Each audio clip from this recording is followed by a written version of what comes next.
my friends. You were sent to Montreal by Alexander's sire, Cardinal Anabelle Vadeboncoeur of Quebec City, to scout out the state of affairs in Montreal. Rumors of a split among the Camarilla there suggested the city might be ripe for the plucking, as it were, and the Cardinal wanted to know if that was indeed the time for her revenge. Then she stopped responding, and a message came that the elders of the Sabbat in Quebec City had disappeared. You thought she might have been beckoned to the Gehenna Wars, but now it seems something else may have occurred. You were ambushed by hunters, and 2 of your pack were killed, including the pack priest, Asher, Ellen's lover. You hurriedly embraced 3 random kind, but only one, Miriam, now Alexander's child, survived the ordeal of a Sabbat embrace.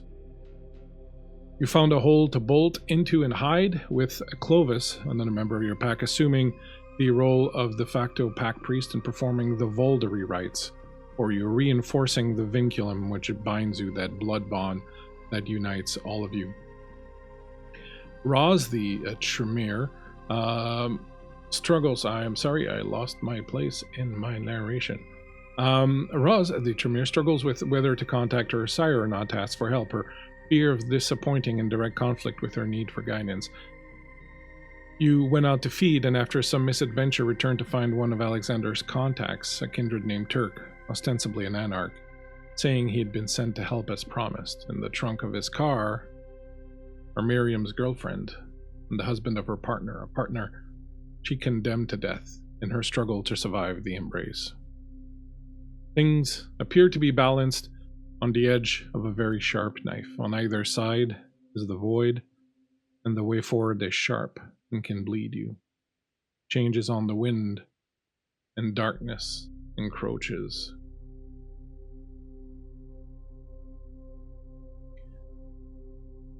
As we dive into this little story, some words for you. By Lord Byron, and thou art dead as young and fair. And thou art dead as young and fair as aught of mortal birth, and forms so soft and charms so rare to soon return to earth. Though earth received them in her bed, and o'er the spot the crowd may tread in carelessness or mirth, there is an eye which could not brook a moment on that gay grave to look. I will not ask where thou liest low, nor gaze upon the spot. There flowers or weeds at will may grow, so I behold them not. It is enough for me to prove that what I loved and long must love, like common earth can rot. To me there needs no stone to tell, 'tis nothing that I loved so well. Yet did I love thee to the last as fervently as thou, who didst not change through all the past, and canst not alter now. The love where death has set his seal, nor age can chill, nor rival steal, nor falsehood disavow. And what were worse, thou canst not see or wrong or change or fault in me. Yet how much less it were to gain, though thou hast left me free, the loveliest thing that still remains that thus remembered thee, the all of thine that cannot die, through dark and dread eternity returns again to me, and more thy buried love endears than aught except its living years.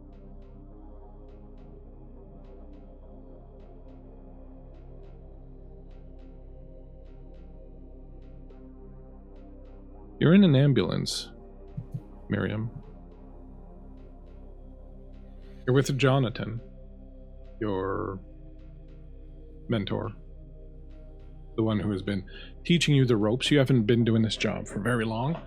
It's only been a couple of months at this point. Jonathan has been very kind to you, and just the other night, you finally met his husband, Simon, as the two of them invited you over to dinner at their place. As you sit there, parked in the parking lot of a La Fleur restaurant, having just enjoyed a nice little poutine for lunch and are sipping on some coffee,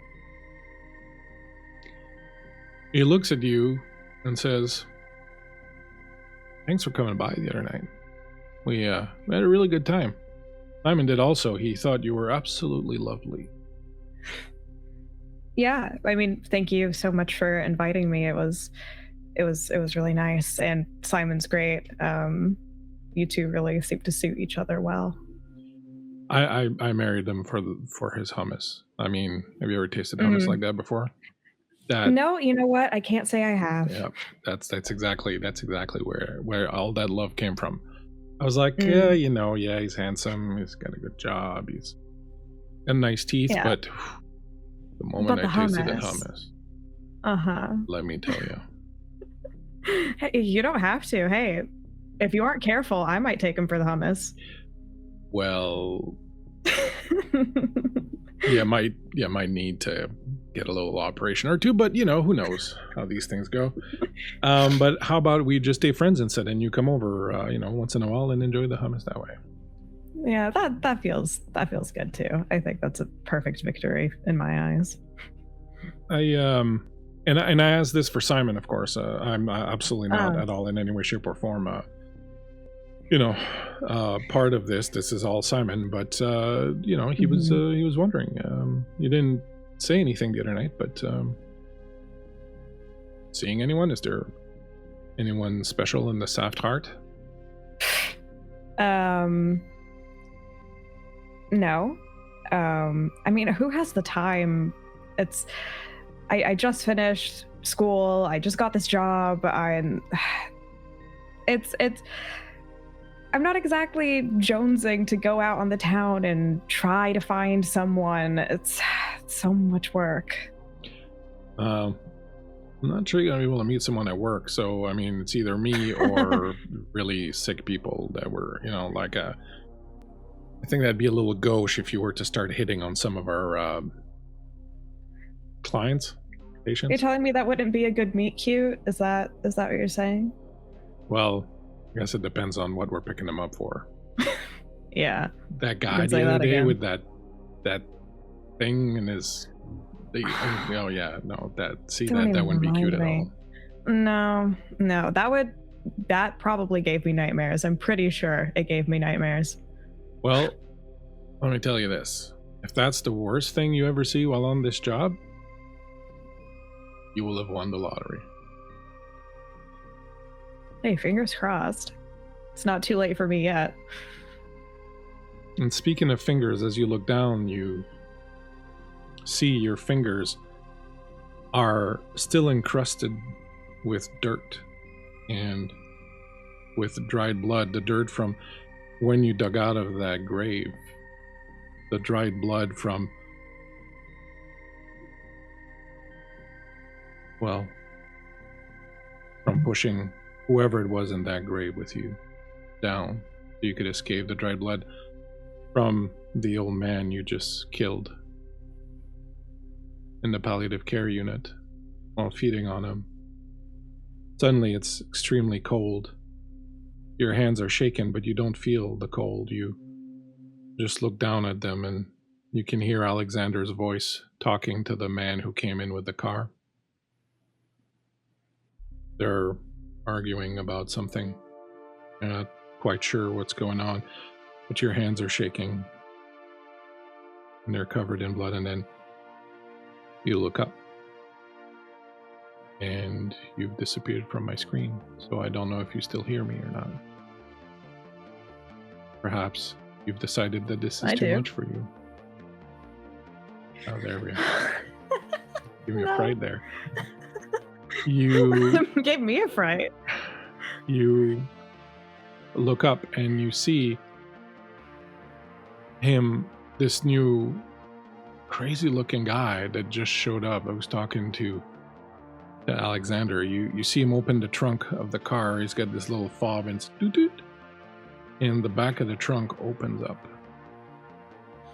And you can see what looks like two people in the back, and he reaches in and with this incredible strength, while he's still talking to Alexander, as if he's picking up a toddler, lifts up someone who is zip-tied, pulls them out, and you recognize Simon, Jonathan's husband.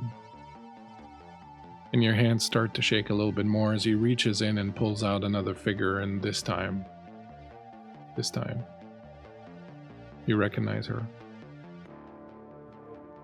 You recognize Lohan. What do you do?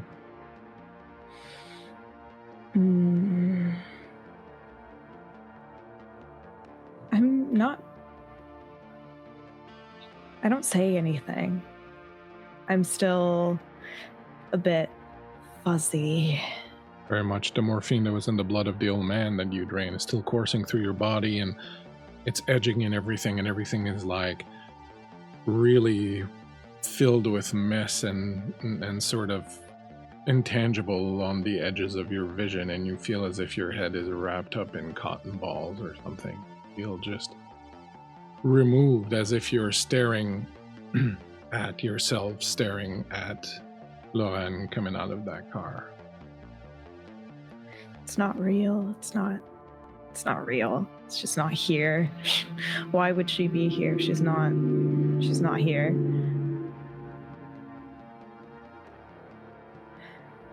Alexander, Turk is telling you. I thought you might be peckish, so I brought you a little bit of a snack. I think we should probably go inside and talk a little bit.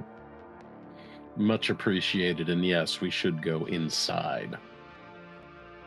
Rest of your pack here? Last I checked, we just got back from our own little supper. Yeah. Understandable. After what you went through, I saw it on the news. That was quite the fracas. Hunters. Yeah, we heard that there was some movement on that front in the city, but they hadn't done anything yet. They were just watching. Fucking vulture. Of course, there's always the question of how did they hone in on us so quickly? Were you chattering on the phone? Possibly. Word is they're fucking plugged in. They got government backing. They got access to all the networks. No one talks on phones in the city. Even landlines are compromised. What a lovely thing to know. Let's take the kidnapping victims inside, shall we? Oh, kidnapping shall we just victims, eat that's them? so pejorative, man. They are snacks. He looks over and sees Miriam there and goes, "Hey, you, grab one of these, would you? Make yourself useful."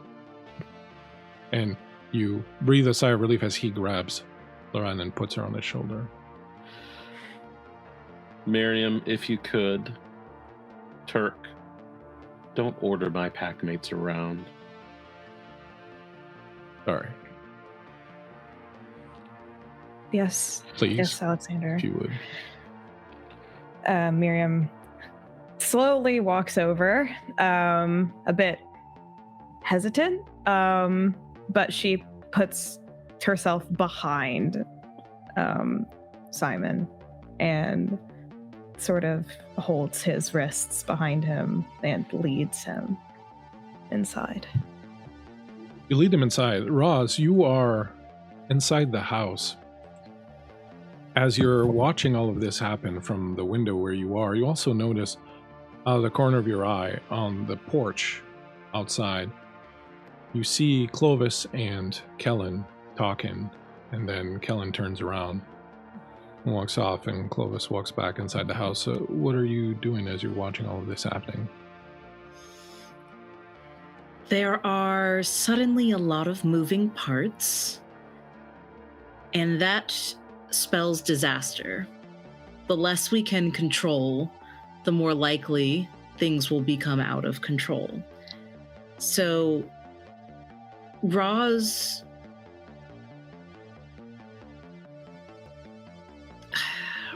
is going to open the front door for everyone to be let inside, and she is taking mental notes of everyone.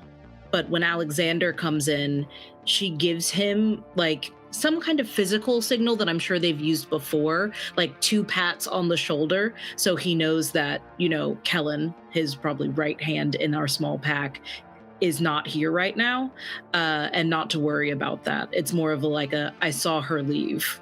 I saw them leave. It's okay. And then I'll close the door behind and stand guard at the door. He touches his left ear. That's the general sign of understood. You walk back inside the house. You bring the two kidnap victims / snacks into one of the bedrooms. Miriam, you manage to not have any of them notice you or see you yet, as Turk comes in and just drops Loran on the bed and then walks back out, and you push Simon inside the room. Is there anything you would like to do, or will you just close the door and turn back? She lingers just for a moment to make sure that Loran is okay. But she closes the door pretty quickly and stands there for several seconds staring at the wood. Her hands like clench and relax and clench and relax. Like she's trying to self-soothe in a way. But it's not enough. And she moves away from the door and back into the living room. She tries to position herself near Alexander. Things are happening right now. She knows like now's not the best time to have a conversation. But she's like kind of trying to catch his eye. Alexander's eye. I will say also that as you are moving, you're starting to feel the morphine kind of burn away inside your system, and things are coming back into focus and a bit sharper. You're still a little bit kind of woozy, but your penalty will drop down by 1 at this point. Matt, do you believe Alexander notices? Yes. I think he notices Miriam being on edge.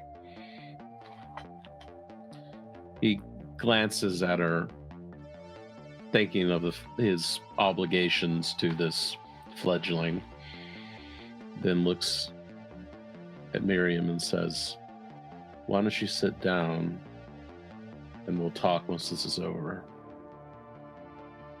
Okay. He turns to look at Turk expectantly. You notice Clovis has slipped into the room and he's standing in one corner in the shadows, just kind of taking in what's going on. Turk is busy picking some crumbs or something off of his t-shirt, and then he looks up and sees you noticing. He's like, "Oh," and he goes over and pulls a chair and sits down. "Well, gang all here? Looks like a small bunch." This is reconnaissance. It was not a movement in force. Well, that didn't work out too good. Don't mind me, I'm just... Was that funny? No, I just like to use humor to deflect difficult emotions. It's just my way of coping. You're just gonna have to deal with it. As I said, I've been sent to help you. I'm not alone. There's others coming. They'll be here shortly. As he says this, you remember there's somebody else sitting in the car, and they're still sitting in the car. So who knows what that's all about. But there's still someone sitting in the car. But he says there are others coming. They'll be here shortly. They were detained a little bit, but they'll be here not too long. I assume my showing up is a bit of a surprise. A little bit. You are not what we expected as the cavalry. Yeah, but I'm what was available. Things are changing. There's things ending and things beginning. The alliances are over. Sabbat, Camarilla, Anarch. It's all falling apart. We all shit the bed, and now the elders are rampaging through Europe, eating everyone, and there's not a lick of thing we can do. Even you guys with your, eat your way to the top philosophy, you're getting your asses handed to you.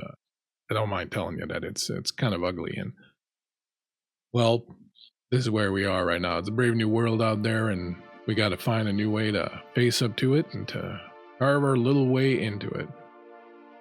And so here I am. Here you are. And what is this bold new way of yours that you're proposing we take part in? Oh, I don't want you to misunderstand me. I'm not. It's not my way. I'm not a thinker in this. I'm a doer. You know me. I'm much more of a hands-on kind of guy and not really kind of a brain trust of the operation kind of situation. I'm just here to do what I've been told to do, which is to get you and yours together, get everybody else ready, and then gather up with the rest of the people. And we're going to get this party started.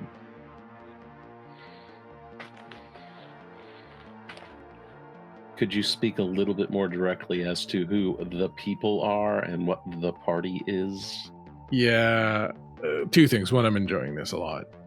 Usually you got the upper hand on me, you wily fucking bastard, and I don't mind telling you that I don't mind having the upper hand for once. So I'm just going to sit here and kind of revel in it for a little bit. Allow me to bask in it for a couple more minutes here. But that being said, there's also the fact that, well, to be perfectly honest, I don't know exactly too much what's going on. All I know is that Annabelle reached out, said that you and yours were in trouble, that you were supposed to get some reinforcements that weren't coming because apparently things are pretty ugly in Quebec City right now. Apparently all of your elders have disappeared. Now I know a few of them are with Annabelle here in Montreal, but no one knows where the others went. Your younglings are fucking running amok. Fucking circus out there. All that being said, I have the thing you need right now. The thing you need most. I mean, you needed a snack. I brought you a snack. You need reinforcements. I got reinforcements coming. But what you need most of all, and he looks at all of you, is purpose. And I bring you purpose. I'm the purpose bringer. Roz looks at Alexander and instead of saying anything is going to pull out her stress ball and turn towards the door and go, I think if I bask any longer in your purpose, I'll have a hard time washing it off. Excuse me. And she's going to walk outside and go stand by the passenger side of this car. Was it something I said? It was everything you said. Oh. There's no pleasing certain people. Anything you want to do, Roz, while you're there, or? Like outside by the car? Yeah. Yeah, I want to lean down in the window and kind of just get an assessment of who I'm looking at. All right. I'll get to that in 1 second. Upstairs, Turk reaches in his back pocket, pulls out a couple of photos. Now, he puts them on the table. The photos you're going to see in this little prop that I made is the character portraits, but they wouldn't look like that. Obviously, they'd be actual, like, long-ranged photos of a couple of people.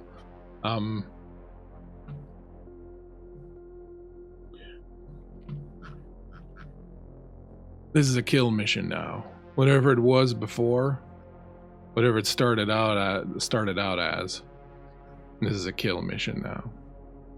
It had 2 targets. One, a turncoat La Sombra named Vico. One, a Tremere witch named Elise. They're both in Montreal right now in the underworld. Ville Marie, they call it here. You're to find them and kill them. Is this her orders or yours? These are not my orders. I am merely the messenger. These come directly from Annabelle's mouth. They've become problematic to the plans.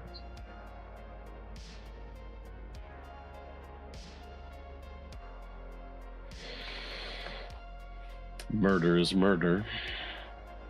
A simple thing. Killing a usurper and a turncoat. always pleasant. Word is she's not super dangerous herself, though her sire is the regent. But the turncoat is an elder. Yum. That's what I like about you, Alexander. Your appetite is endless. And as that particular scene is going on outside, Roz, do you go up to the car, or are you leaning out and trying to see? I just want to get an idea of what you're... Roz walks straight up to the car. You look in the car. The first thing you notice is the person who's sitting there is a woman. She has dark hair and a bit of a gothic look to her. You see steam coming out of her mouth as she sits in the car.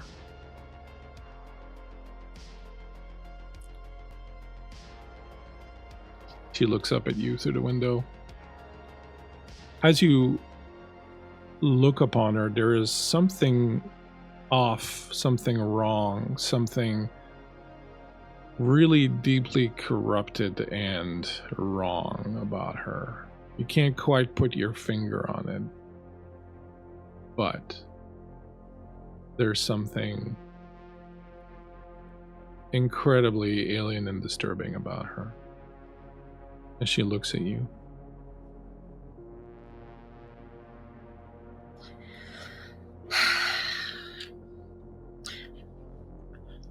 Roz is never scared when they should be. And so as the window is kind of beginning to like frost, she's going to lick her fingertip and draw a smiley face on the window and step back a little, like an invitation to come out. That's her saying she is mostly friendly. That's as clear as she can make it. She gives you a smile with her black painted lips. Extend her tongue, which is about this long, and licks across the face that you've drawn, making this long streak across the fog covering the windows, and then smiles again.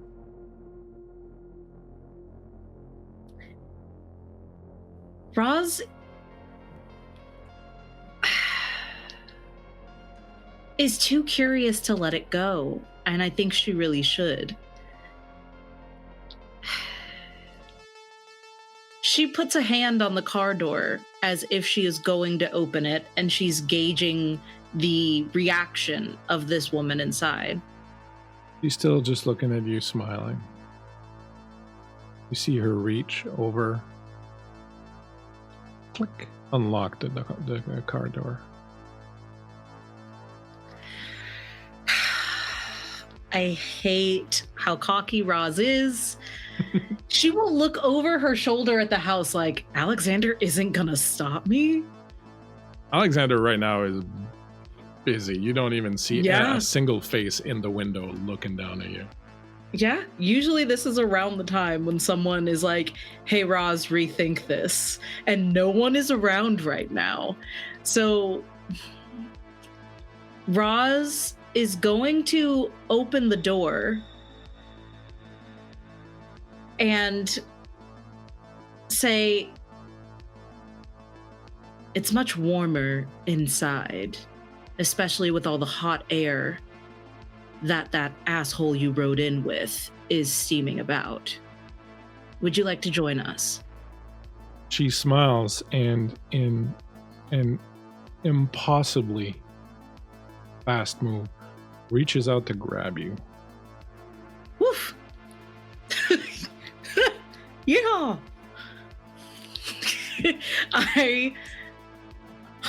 Yeah, Yeah, I'm sure she would try to do that. I would attempt, of course, to avoid such a thing happening, but What did we learn? keep fucking around and keep finding out. Miriam's so stressed. All right. You can go again. You can go ahead and roll dexterity plus athletics. Okay. Let's add that in. Let's see. And Blood surge. Blood surge. I got 3 successes. And some of them look funky.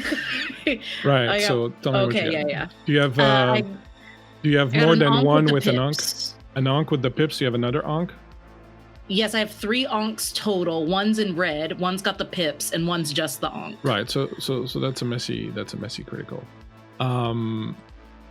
So what's gonna happen? She rolled a lot more successes than you did. I'm gonna give you this choice, okay? Since you rolled a messy critical, I'm gonna give you the option of not having the messy critical and she's gonna grab you. Okay. Or you're gonna pull back in time since you had a critical, but it's a messy critical, so something else is gonna happen.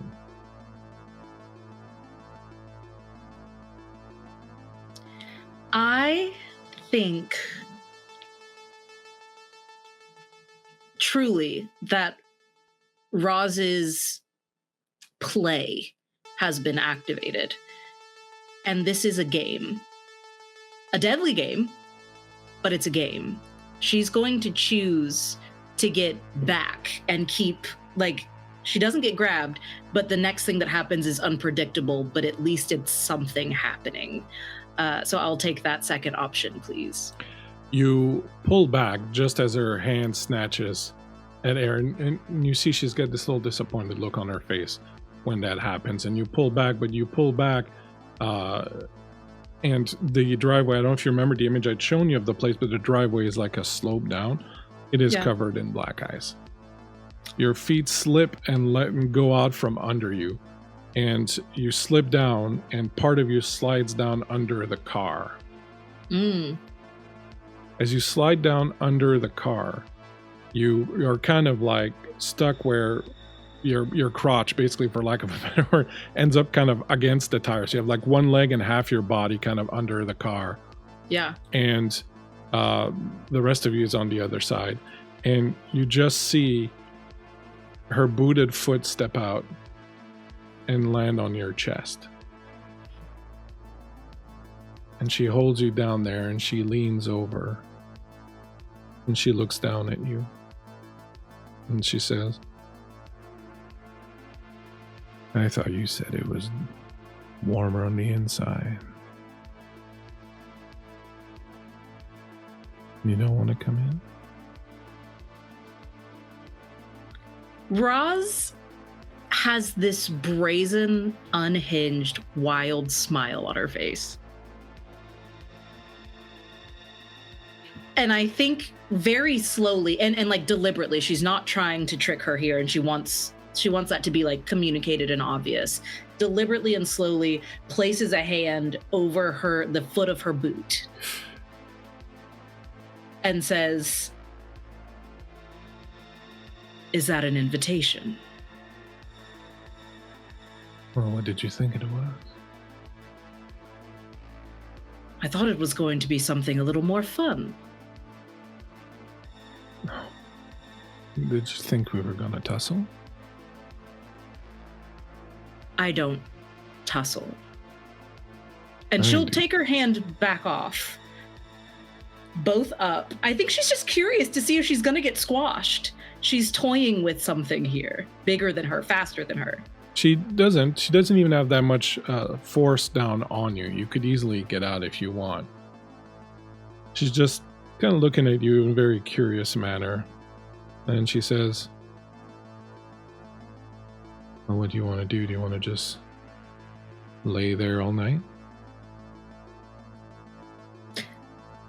I'd like to introduce you to Alexander. Unless, of course, you've already met. No, and that's a boring name, so I presume whoever wears it is really extremely boring. What's your name? I'm Roz. Well, that's a lot better.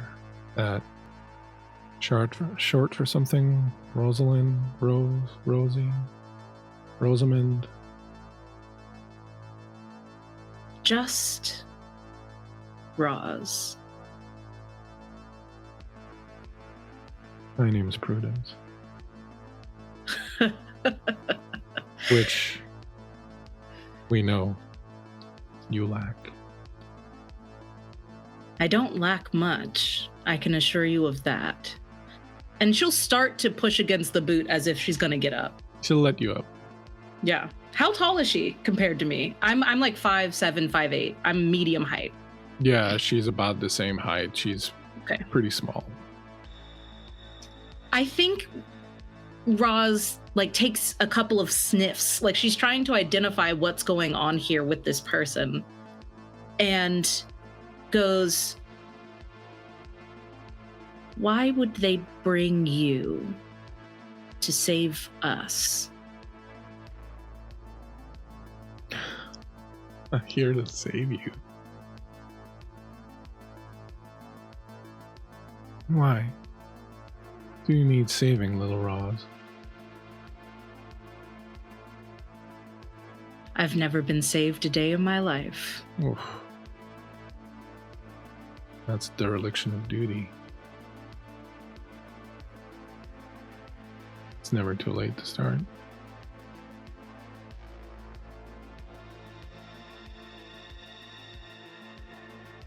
Roz is going to get herself killed. She's going to ask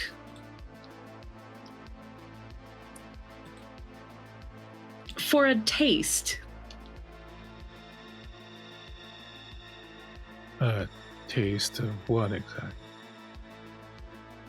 I don't understand what you are. Oh, I barely understand myself. I might have a better chance if I had a drop. Well, why would you want to understand me? I offered you a chance to fight me. You don't want that. I offered you a chance to fuck me. You don't want that. But you want to understand me? You're very confusing, Ron. Why understand? Isn't it much more interesting when you don't really know what you're getting into?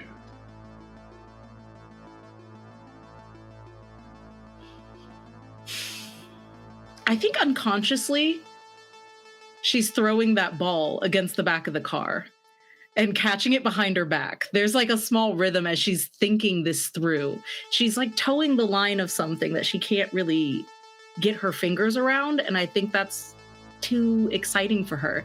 And she says, because I don't want what you're offering. I want what no one else has. And no one else understands you. I want that. Well, that does have some appeal. But unfortunately, I think time's up. We're no longer alone. Now she says that did you get up, by the way, or did you just move her leg? Yes, I did get up, and I'm standing against the car, leaning a little bit, and the ball is bouncing against kind of where the gas is to put it in there. You hear movement, and you turn around, and you see coming towards you. Meanwhile, inside the house,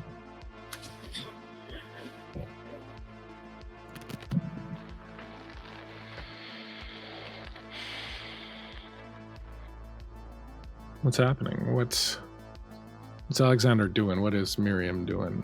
As Turk has laid out in front of you this purpose, these pictures of a few people. And thank you, by the way, don't know if you noticed, Matt, but someone tossed you a hail. I'm going to go back and see who it was. It was Spider Queen. Gave you a hail, so that gives you a 9 move.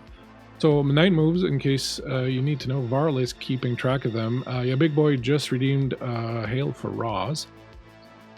So right now the 9 moves are Kellen 3, Alexander 3, Roz 3 now, and Miriam 2.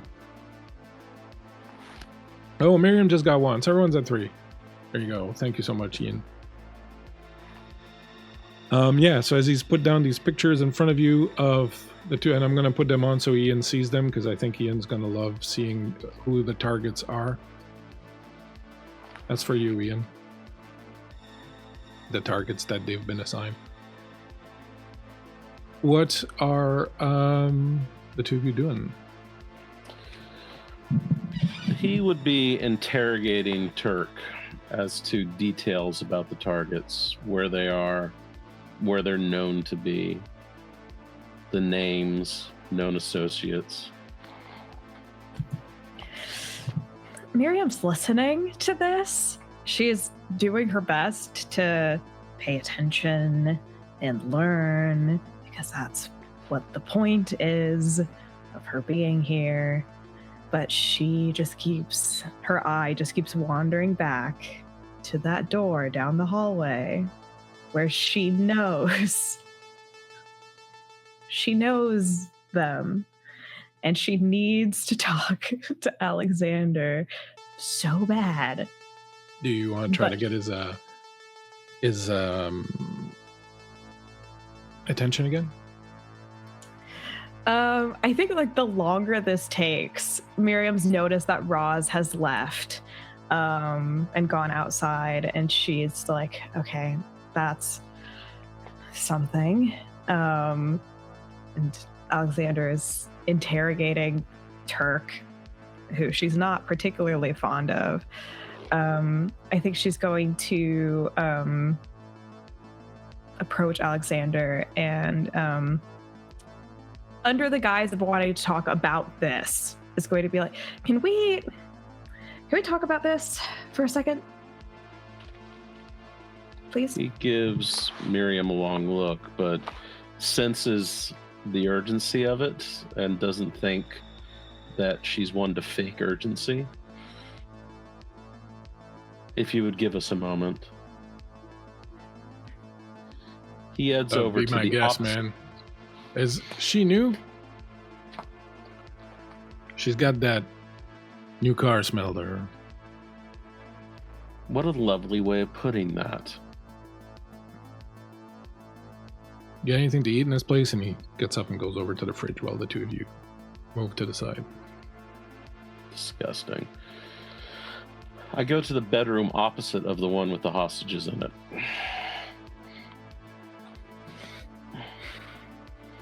What is it? I know them. Know who? The people that he brought, I know them. How? One of them was my partner's husband when I was a paramedic, and the other one was mine. She's mine. Your paramour? Yes. Complicated. They shouldn't be here. He did say something about cleaning up loose ends. These are 2 definite loose ends. Only because they wouldn't be loose ends if we hadn't been picked. But we were picked. They shouldn't be here because of that. You're saying this isn't fair. I'm saying that I don't... I've been good. I've done what you've wanted. Yes. I'm committed to being here with you. I have never asked for anything. I haven't asked to go back. I haven't asked to talk to her. I just want them to go unharmed. It's nice to want things, Miriam. What would you have me do? They've been kidnapped. They've been exposed to us. Make them forget. Just make them forget this whole thing. I can't make happened. that much time disappear. Minutes, yes. But an entire night, 2 nights. And even if we let them go, would they stop searching for you? Just... if they thought I was dead, really dead, not undead, then maybe they could just move on. And then they would hunt the killer. No, they're not. She's not like that. She's not. It keeps going all the way down. Bad choice after bad choice after bad choice.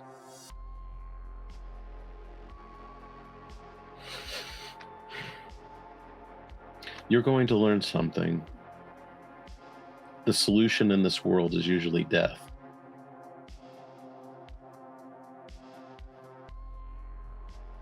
Well, there's another, but What? I don't think you want that one. I don't want them to die.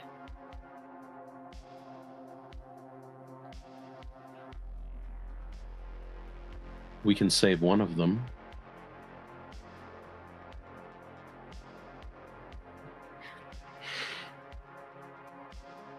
Pick.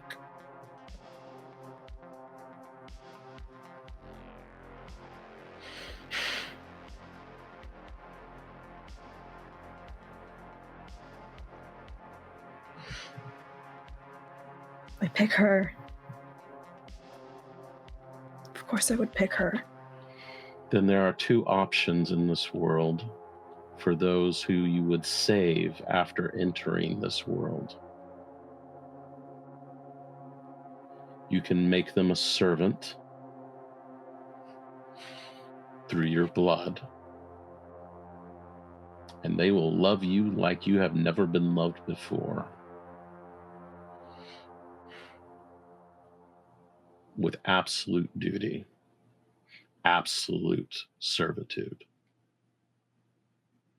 Or, I'm sure there's a shovel in the garage. No, I'm not. I'm not putting her in the ground. Why not? Forever. I'm sure those words have passed your lips between the 2 of you. The platitudes that lovers speak in bed, not knowing the reality of what forever might bring. No. She's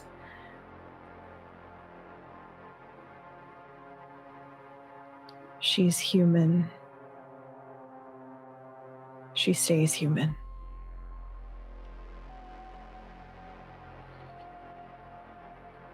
So she becomes either a servant or she becomes one of us, and you've chosen servitude. And true love will wither in her heart and be replaced with blind and ugly devotion.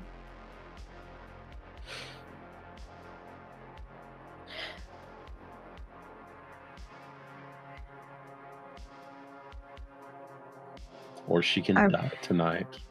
Shit. Love is human. I'd rather she have that in some part than nothing. Do you mean that? Have you really gone so far in so short a time? Impressive.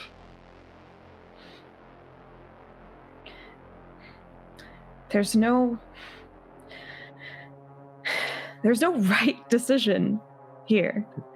Congratulations. You have learned the first rule of being a Canaanite.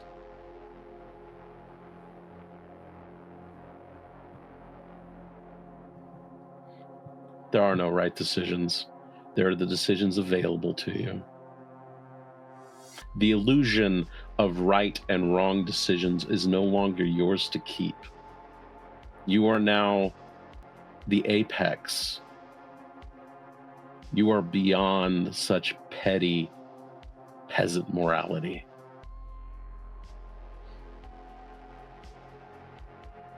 You're prepared to look up into the skies and realize there is no God, there's only us.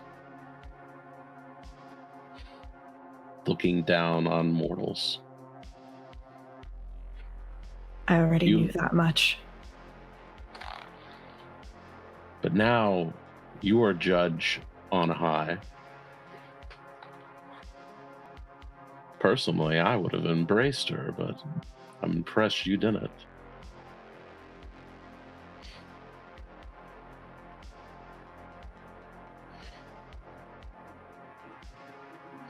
So, death of the body or death of the soul?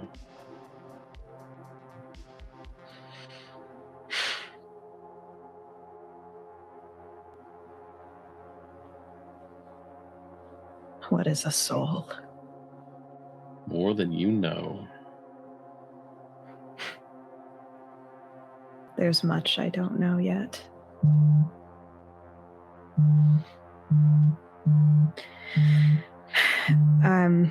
Simon, the man,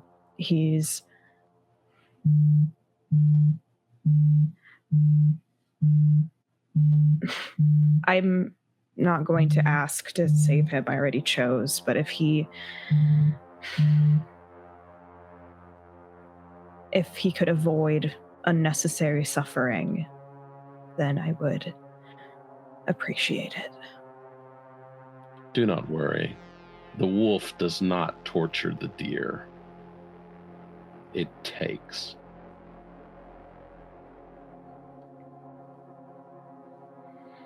And your decision with her?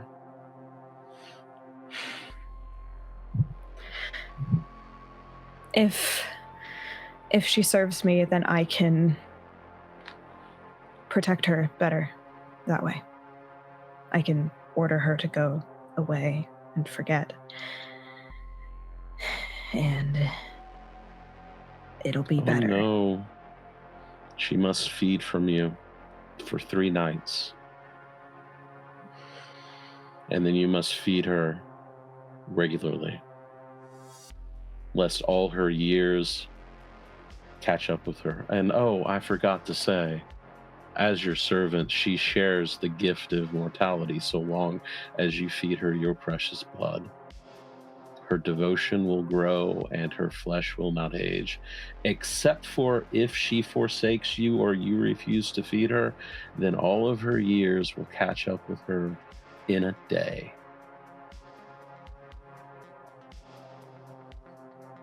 I'll take care of her. I've always taken care of her.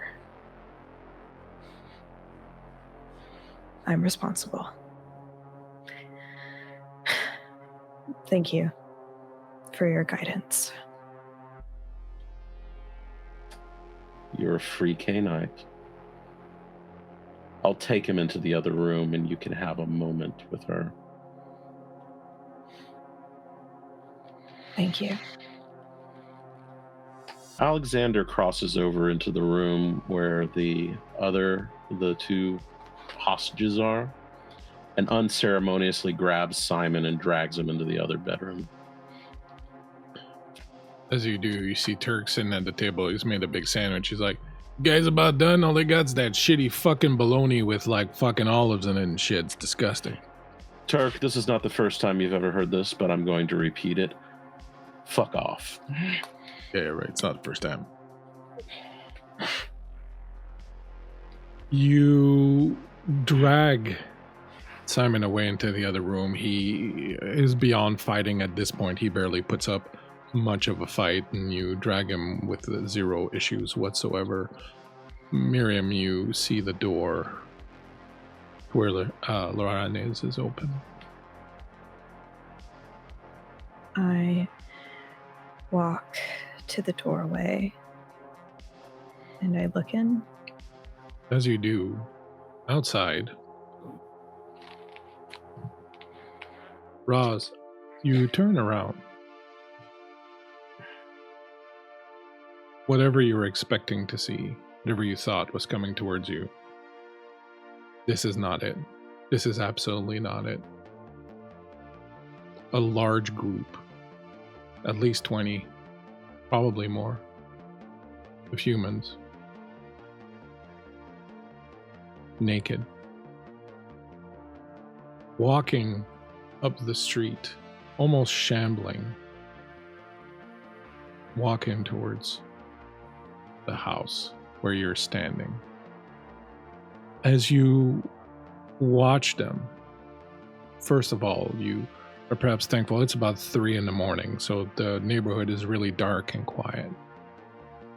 As they are advancing towards you, steam rising off of their naked bodies, you see that there is some kind of oily black smoke that is emanating from their eyes and their mouths and their nose and their ears, and just sort of wisping off into the air, night sky.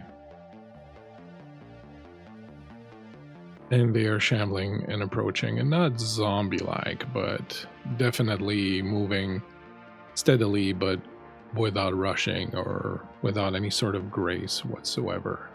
You feel as if you're watching a group of soulless animated puppets in some way.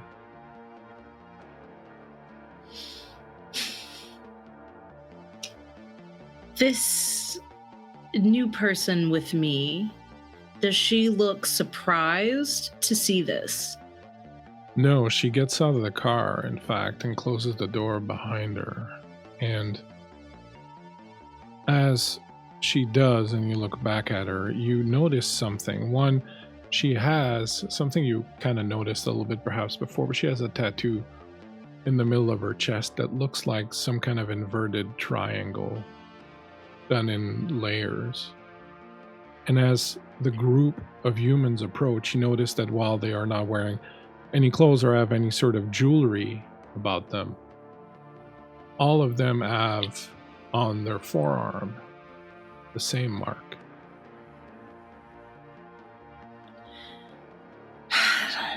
Great. I am going to, I think, take a very deep breath, and I'm putting up my heightened senses, and so that I can hear their heartbeats as I am, or try to see if I hear heartbeats as I rush back to the house to alert Alexander and Miriam and Clovis about what's going on. You do hear heartbeats. They're slow but steady. And as you turn to go, Prudence reaches out and puts a hand on your shoulder and goes, "You should stay and watch." Watch what? They're an offering for you and your friends. They're bringing a gift.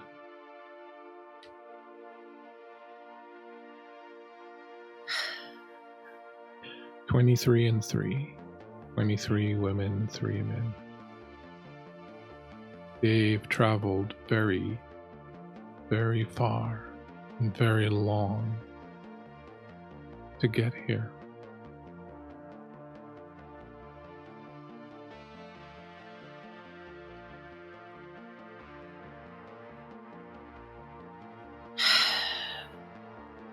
Does this seem familiar to me in any way from things I may have read or heard of, or maybe that my mentor has prepared me for? I mean, the idea of a horde of shambling zombie-like things wouldn't be outside, the scope of what you might expect to run into in the World of Darkness. And you know that various clans have various powers that allow them to animate the dead, things of that nature. So, taken as a general thing, It's not outside the scope of what you might expect to encounter. However, the specifics of it, the fact that they are alive, the fact that they have that black kind of... The only thing that kind of connects, I guess, perhaps, with that wispy blackness is some of the powers that you've seen Clovis or some other La Sombras use. I feel a very strong pull of curiosity and interest to Prudence, but I just had a very recent renewal of bonding with my pack. I'm not going to listen to her right now. I think I put a hand on her hand, and I, without looking back, I say, there will be time to know you later. Now my pack needs me. And I'm going to walk forward. You climb back up the stairs towards the house.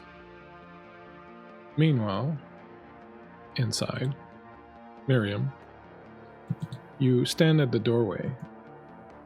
You look inside and you see Lohan is lying on the bed still, her back to the door. You can tell that she's been sobbing, but she seems to be running out of energy or tears. She's just now occasionally giving a little sob.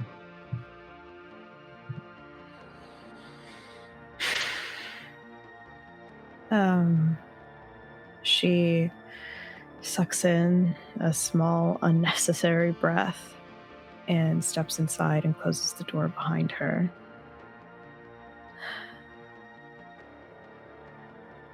Lillian? You say her name as the smell of her perfume reaches you, and it fires off such a great number of memories in your mind. You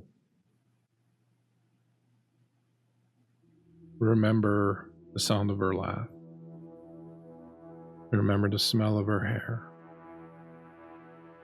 You remember that annoying, cute way she had of always chewing the tips of her pens when she was thinking.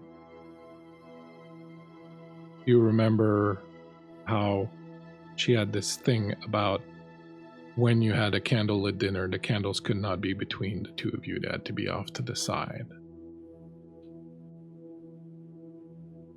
You remember her favorite music, the look in her eyes when she saw you coming into the room. You remember the taste of her. You remember her touch on your cheek, on your neck and shoulder.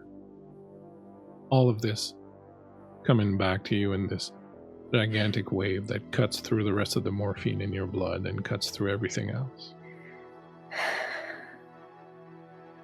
And you see her stiffen. And slowly her head turns and she looks over her shoulder. God. Miriam? Miriam?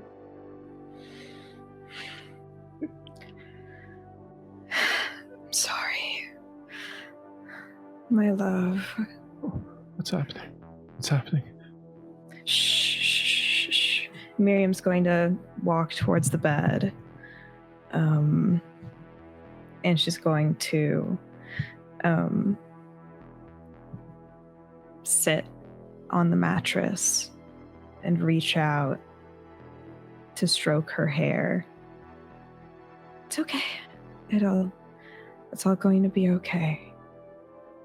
That hair, so thick and curly and beautiful, and you remembered that was the first thing you noticed about her that time that she came to your class. Teaching you things about how to act properly in an emergency care unit as a paramedic. You remember going up to her after the class, just unsure what you were doing and asking for a few clarifying questions. You remember her saying, "Sure, but I desperately need a coffee. Would you mind walking down to the cafe with me while we talk?" Not at all. Happy to. You remember sitting in that coffee shop for a couple of hours easily.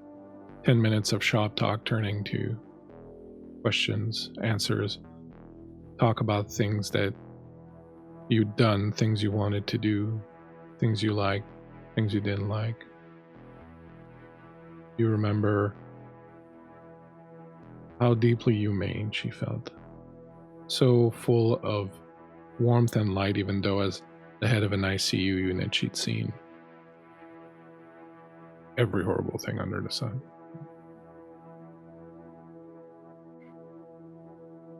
I don't know how you do it. Do what? How do you keep your humanity, your joy, your ability to laugh and see the beauty in the world after going through all of this? And that's when it happened. She reached out and put her hand on yours.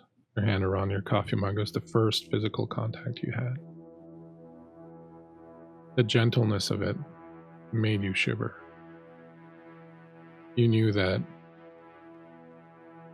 the idea of spending the rest of your life without ever getting that touch again was torture, was impossible. And you said, you just do. You don't let the horror and the darkness win. You build a home filled with light and love and beauty with someone who embodies those ideals for you, and when you go to work, you bring a bit of that light and love and beauty with you, and you give it to those who need it the most. You make it sound easy. It takes practice. It helps if you're not alone to do it either. Yeah, I could use a good teacher. The fear in her eyes right now as she's looking up at you. The tears. The absolute shock of everything. You can tell by the way her eyes are twitching, by the paleness of her skin, by the sweat, by the way her lower jaw is shaking, that she's shocked.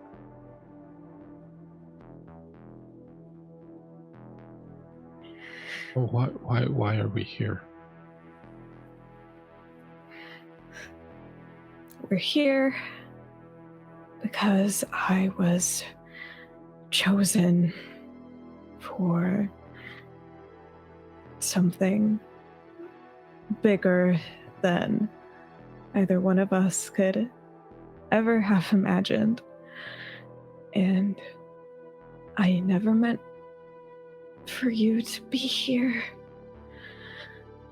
Chosen? What does that mean? What does that mean, chosen? It'll be difficult for you to understand. It's going to be hard, but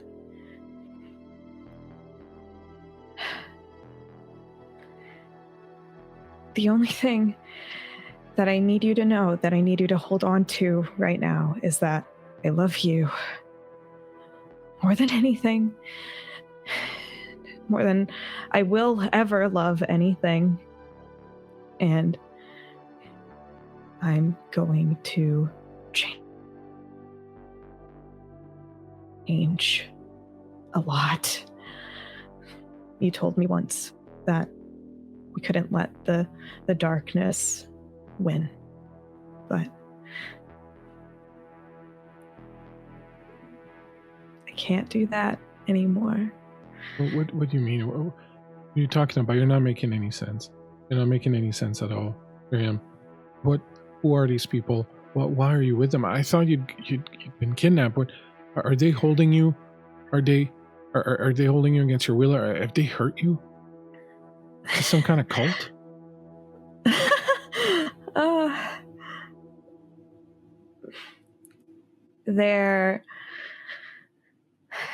They're my family now.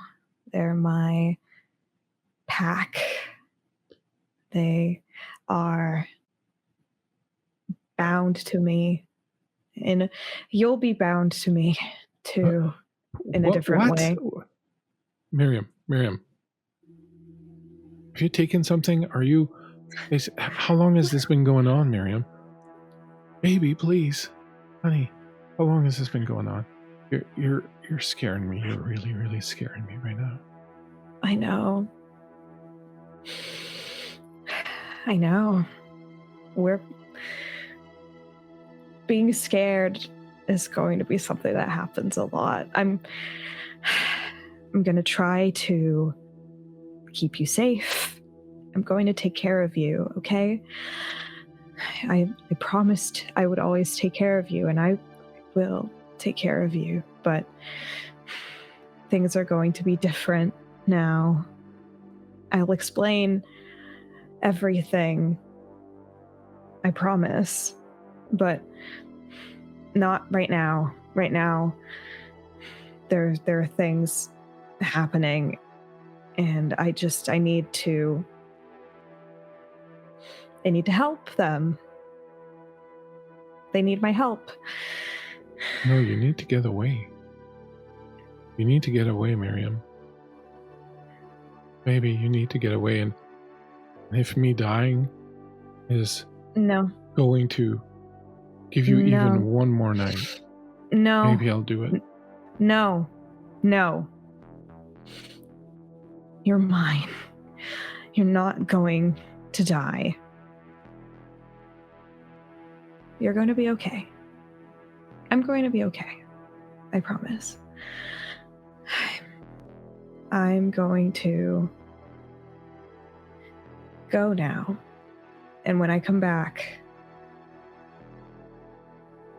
things are going to be different for us.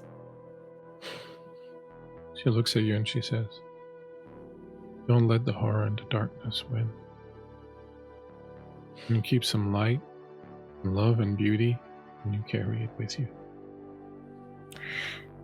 And Miriam's going to lean forward, and she's going to kiss her softly. And when she pulls away, she's going to say, "That's why I'm keeping you." As you've been talking, you now realize that something strange has been happening. The light in the room, which was very soft to begin with, it was just one night light, or like a light on the night table. It's as if the sphere of light that was around you has been contracting. You feel like you're in a little bubble of light, and the more you talk, the more this darkness seems to kind of encroach and surround you. You can't see the door anymore. You can't see the window. You can't see the walls. There's just this ever approaching darkness.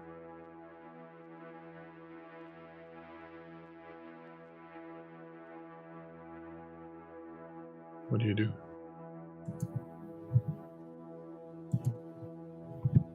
Can I still see her? Yeah, it's the last thing. You're holding her in your arms, and she's almost the only thing you can see now.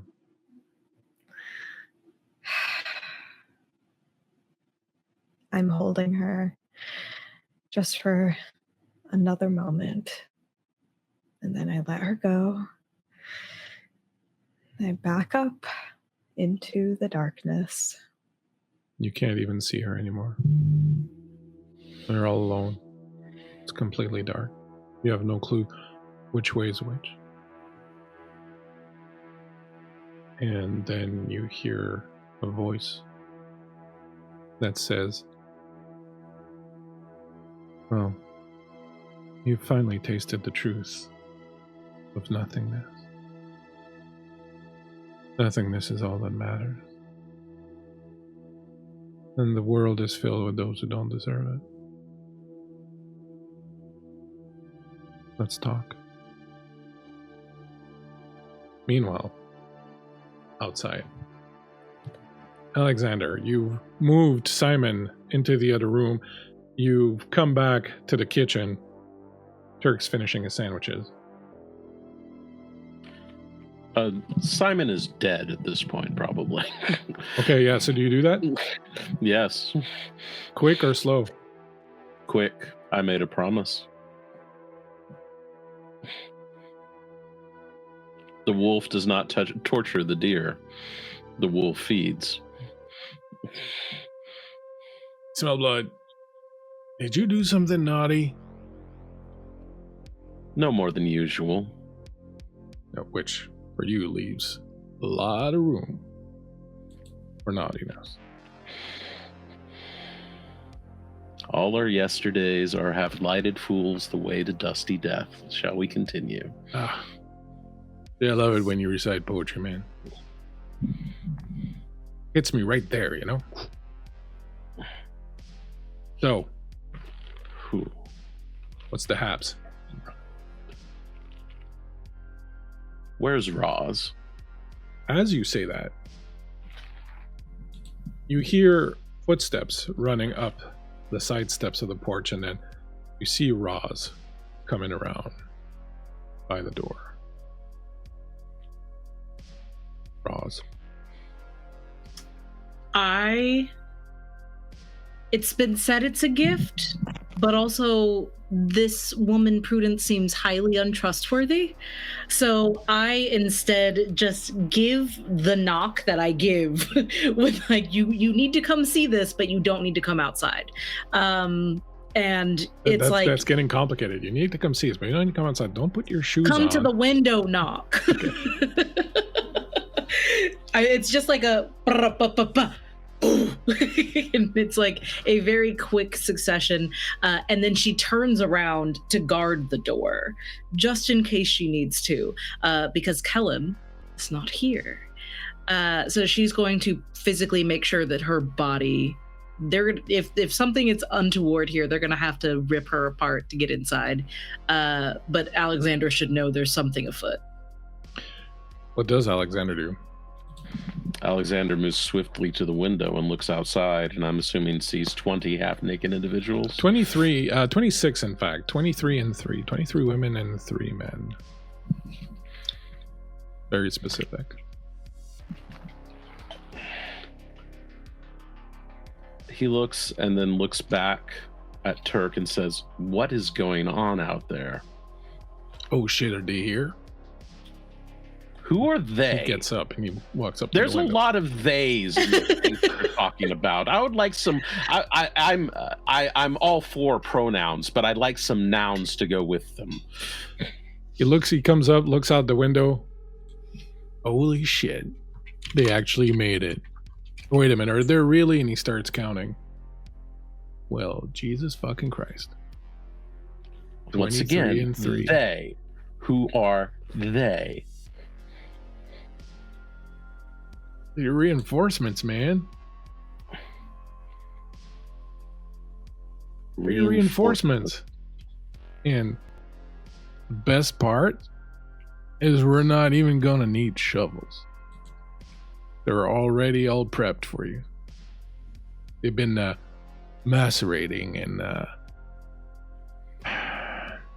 aging like fine bourbons. Well, actually, they don't really age bourbon worth shit, so like a fine whiskey.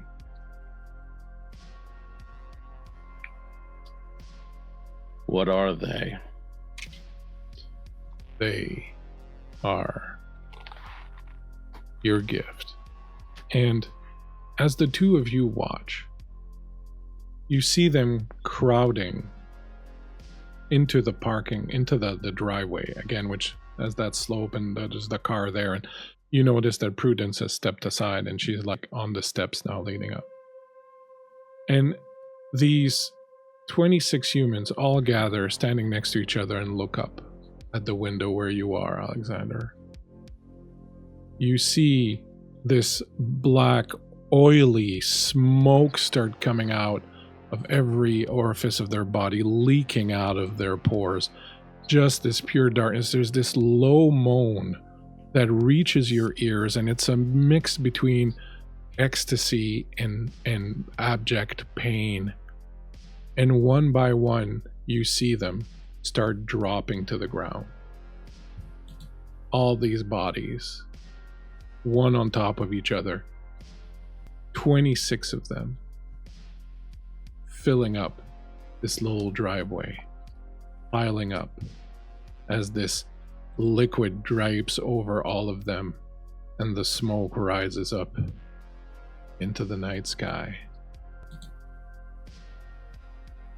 And that's a perfect place for us to stop and take a break.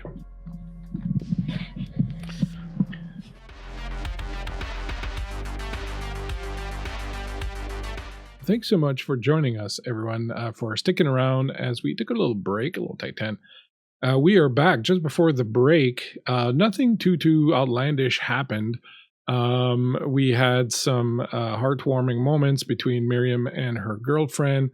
Roz got some light flirting on with some strange woman in a car. And Alexander had to deal with one of the most obnoxious anarchs I've ever created. And at the same time dispense wisdom to his young protege, Miriam. And then now there's 26 people, which are not dead, lying in the driveway of the house where you're staying. You know, just another day at the Sabbat office.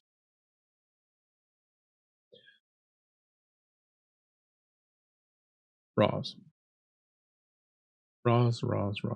You're outside. You've knocked on the window, given the secret window tap to Alexander to let him know exactly what you needed to do. And Alexander has done what he was supposed to do. Looked out the window. You watch as these 26 people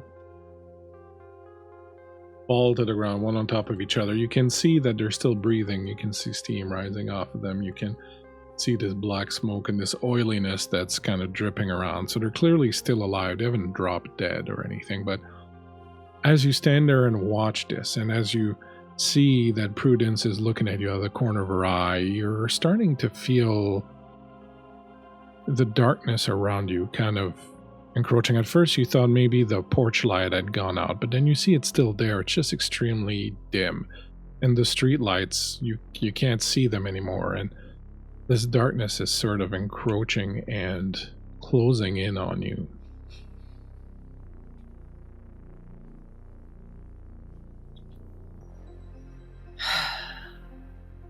I think Roz, you said that Prudence was standing on the steps, like leading up to the door. Yes. So there's set of stairs that go, so the driveway goes down, so there's a set of stairs that goes up, and then that reaches like a little platform, like on the floor and a half. There's a lot of these in Montreal. Yeah. Floor and a half where you come in. You would come in through the door, and then you go up a few stairs to the kitchen and whatnot, or you go down a few stairs to where the basement is. It's kind of like the half floor kind of thing. So you're on the porch, which is there, and she's like, half a flight of stairs down. I've gotten Alexander's attention, so I know that he's got eyes on this now. Yep. And they're not attacking. They've just kind of collapsed in front of her. Mm-hmm. She's going to come back down the steps, maybe one past Prudence. As you start moving, you realize you can't see the steps anymore. You are literally in this incredibly tight little semicircle, a very wan light. I take a deep breath, and I want to use my bloodhound ability to see if I can smell the resonance of these humans' blood. You extend your senses. You realize there's nothing around you. Literally nothing. You feel the nothingness around you. You can't smell them. You can't smell her. You can't smell yourself. There's nothing around you. And then that voice comes to you and says, "Rob, we have to talk. I need your help."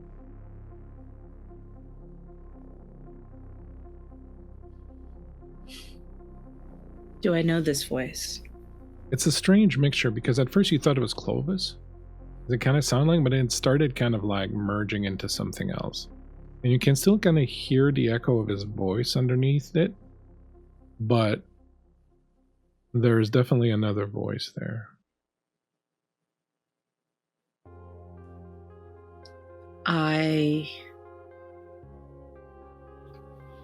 close my eyes because there's no point in trying to see when there is nothing to see. There's no point in trying to sniff out something that isn't there. And I crouch down. Sorry, go I ahead. I want to just say, I'm listening. You don't hear anything, but you suddenly feel a presence nearby. I know your sire, and puts you at ease. A very exacting man. He demands perfection. Expects it. Rewards it, does he not? Yes. Good. I've been watching you through Clovis's eyes. He believes you're the one I need. Top of that, your blood is of the right lineage.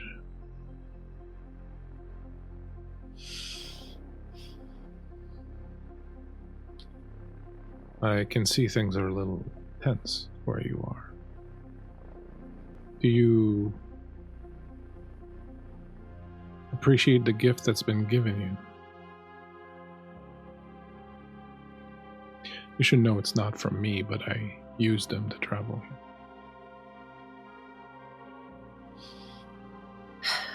Who are you? I'm someone who needs your help.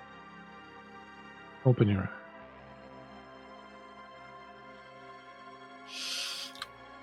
I do open my eyes. You open your eyes and you see not too far ahead of you a face in that empty void surrounding you. There's the face of a man of undetermined race or culture. The voice doesn't reveal anything either. His eyes are like a deeper pool of dark in the darkness around. Your sire Aster served me well as pack priest. That was always his greatest strength. He lived to serve. He never desired power for the sake of power. He simply wanted to be the very best at what he was best at. Serving.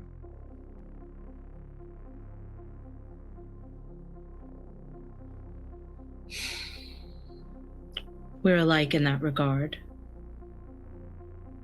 So I'm told. I've left him a task. It's difficult, but he'll manage. He's more than capable. But now I have a task for you.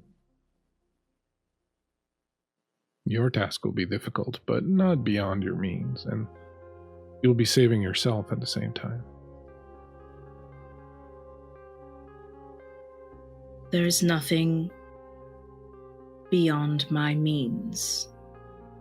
I know that. Why do you think I'm talking to you? What do you want from me? I want you to advise Alexander. Speaking of Alexander, you are in the kitchen. You have said, "What the fuck?" and looked at Turk. And similarly, I've found that the room has gotten very dim, very, very dark. Your phone vibrates in your pocket.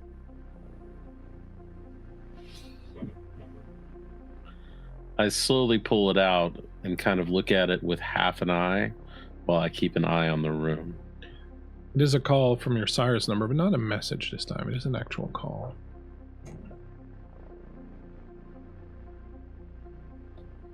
I answer it, putting it to my ear while keeping an eye out. This is Alexander. Keep it brief. Did you think I'd abandon you? I don't know what to think.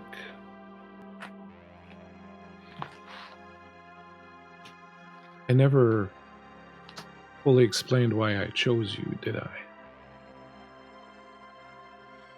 You were extremely competent. Now you're hearing your voice coming from behind you. And you realize the room around you has gotten quite dark. And the phone is dead in your hand. I turn See her to standing look there. at source. You're in what appears to be some kind of indefinite space. It still has echoes of the kitchen that you were in. She appears to be somewhere else, but she's very much there in front of you. You feel her presence. You remember as you feel the black glass crucifix in your pocket that Turk gave you as a gift from her, as a token to prove that he was coming here from Anabelle. I got tired of being surrounded by feckless idiots, which is what most of the Sabbat was, mindless animals. I always knew our way did nothing to prepare us, but my concerns were always dismissed. Anabelle, what have you done? You speak like a traitor. One can only be a traitor if one believed in the cause to begin with. The only one who ever listened to me was Cardinal Santiago, El Sombra Cardinal of Detroit. He knew, but unlike me, he prepared.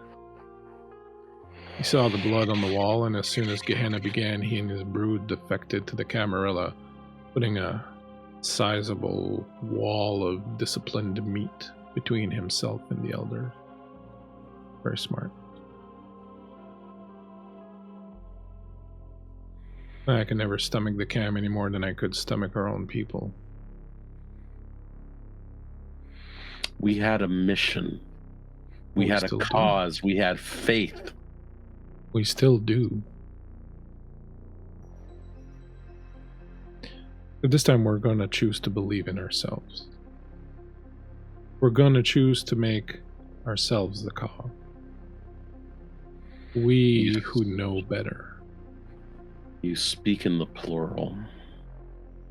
I include you in the we. And your pack, hopefully, they're still alive. You got the present I sent you?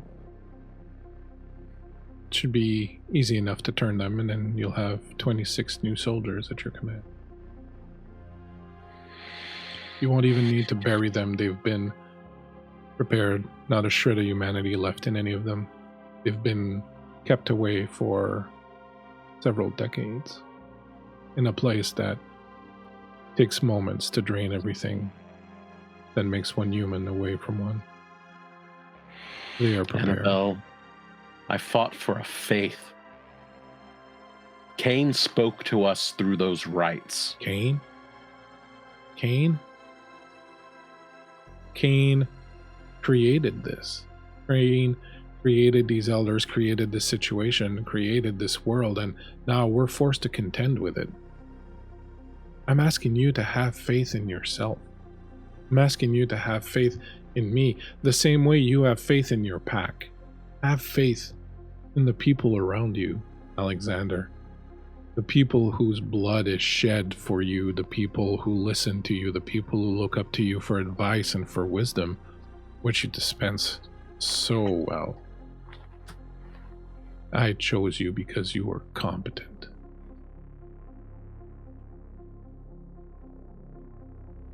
I also believed.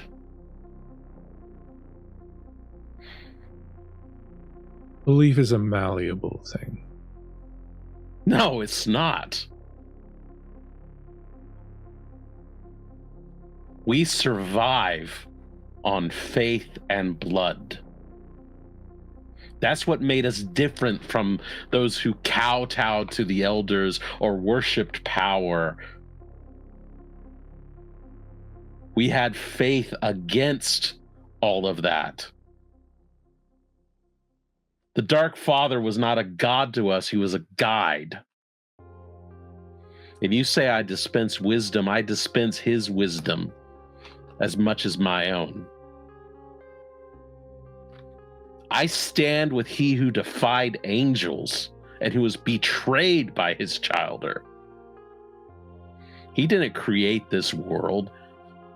He suffered through it like we suffer through it. And you want me to have faith in myself when so much of what I am has been crafted by him and by my faith in him? Where is he now? Is he now reaching out to you? Is he now guiding you, making you strong?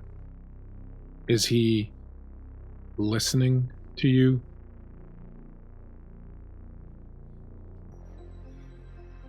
He's not like Jehovah. His wisdom and his blood guides me. Let me ask you a question no one has ever asked you, Alexander. And it truly should be the only guiding question from now on. What do you want? And don't give me any of that Book of Nod, Canaanite Revelation bullshit answer. Nothing canned. What do you want, Alexander? You've had long enough to ponder it. You've had decades upon decades to ponder. What do you want? If given the ability right now to reach your hand out and take anything in this world, what would the great Alexander Ross, Paladin of Clan Ventru, reach out and take? I would take victory over my enemies. Excellent. Who are your enemies? Do you even know anymore? All those who seek to oppress and stand upon us. I've oppressed you. The other elders of the Sabbat have oppressed you. The entire hierarchy of the Sabbat has oppressed you your entire life, has told you what to do, has told you who you would get into a pack with, told you where you would go, what you would do. We talked of freedom out of one corner of our mouths, and the other one we were placing fetters on you. At every turn. When was the last time you felt truly free, Alexander? Was it in that moment where I spilled my blood along that cross as it lay in your mouth and you drank it and joined me in the night? Was it years before when you graduated from university, when you earned your first paycheck? Was it 2 nights ago when you took Miriam?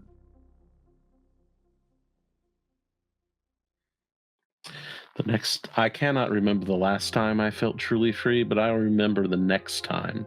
The next time is when I'll be taking your head. It's good. That's good, Alexander. If that's what you want, if that's what you want to fight for, then that's what you should do. You'll have to come to me for that.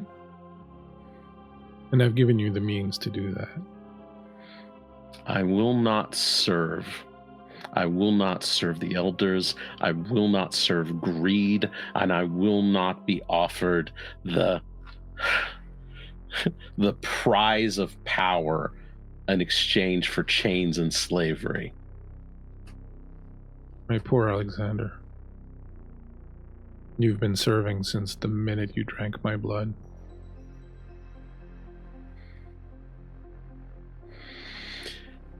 If the Sabbat is so impure, then it shall rise again with a new purity. If I have anything to say about it. Who would you have me go to? The Camarilla? The Anarchs? You speak of the Sabbat being fools.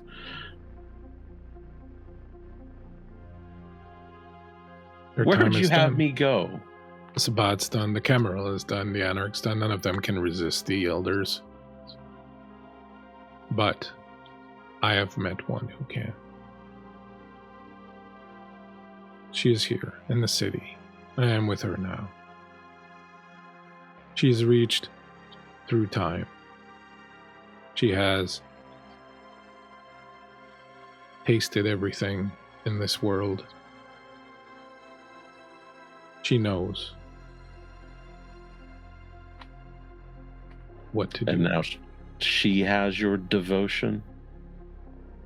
No, she did not ask for devotion. She merely showed me what could be.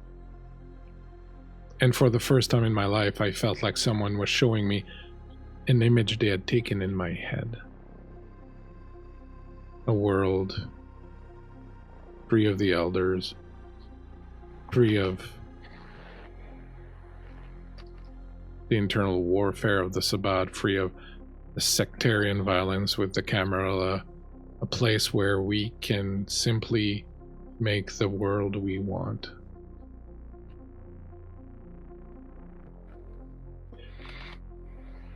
Out of the goodness of her heart, she showed you all of this?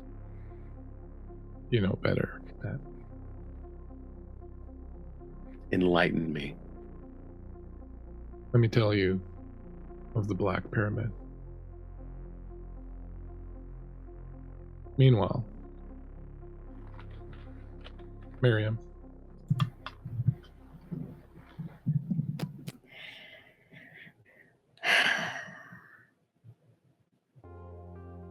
You are in the room. You heard the voice talking to you. Mm-hmm.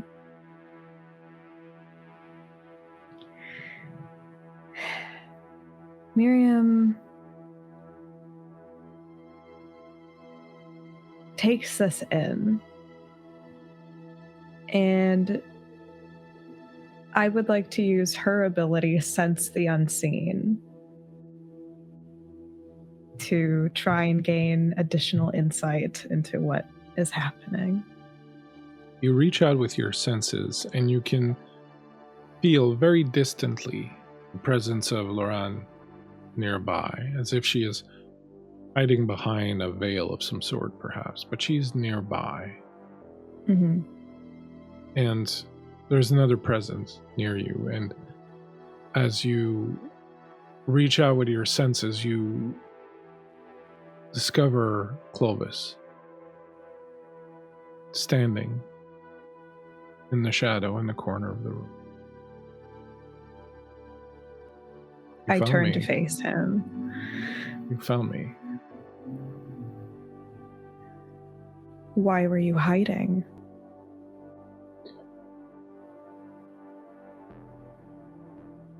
I feel more comfortable in the shadows. It's easier to get the full measure of what's happening in front of us. When people don't know they're there, the guards are down, they act more openly, more truthfully.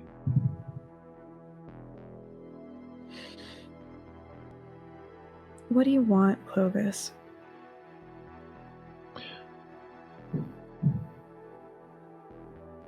It's not so much what I want as what I can bring to you. I have been on the lookout for people of like mind, or that I think perhaps could come to see the truth of the world, what's happening. And I think you're very much on the verge of discovering this truth. And what truth is that? The emptiness of the world. I think you are beginning to recognize that to hope, to long for joy, happiness, to long for pleasure is ultimately to be disappointed. The only true way to ensure that one is not disappointed is to expect nothing, to want nothing, to embrace the nothingness. We are constantly trying to find ways to create the perfect world, yet this perfect world can not exist as long as the world actually exists. Only in the total abnegation of everything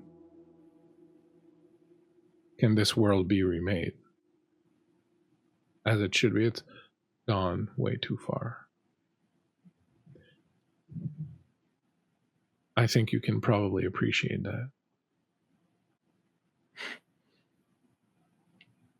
I think if I didn't want anything, I wouldn't have crawled out of the ground. Debatable. The survival instinct is an instinct. It doesn't care what you want or don't want. The amount of time that people who were clearly attempting to take their own lives have fought back. It is an instinct. In your case, an awakening, perhaps.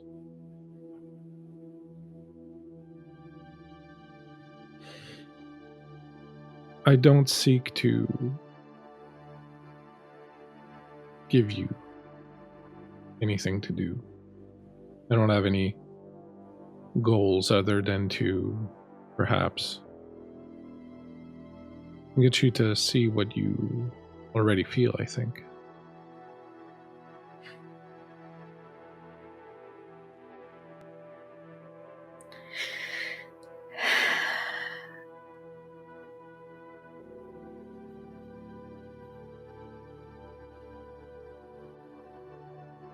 What did you say to Kellen?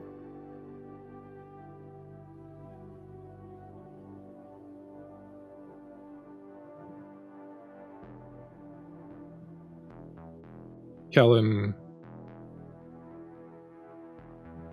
needs something different than you need. Kellen needs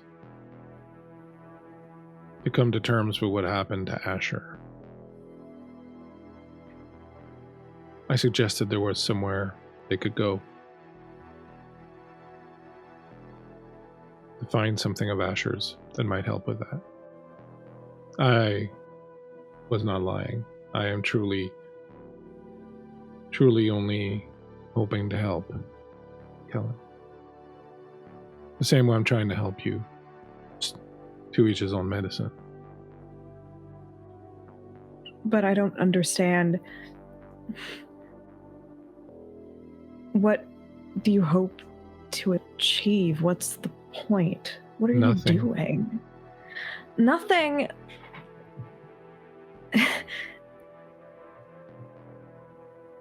Nothing is nothing. It's what was at the beginning and it's what'll be at the end, but we're not there yet.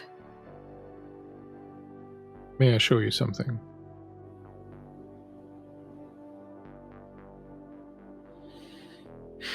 It won't hurt you.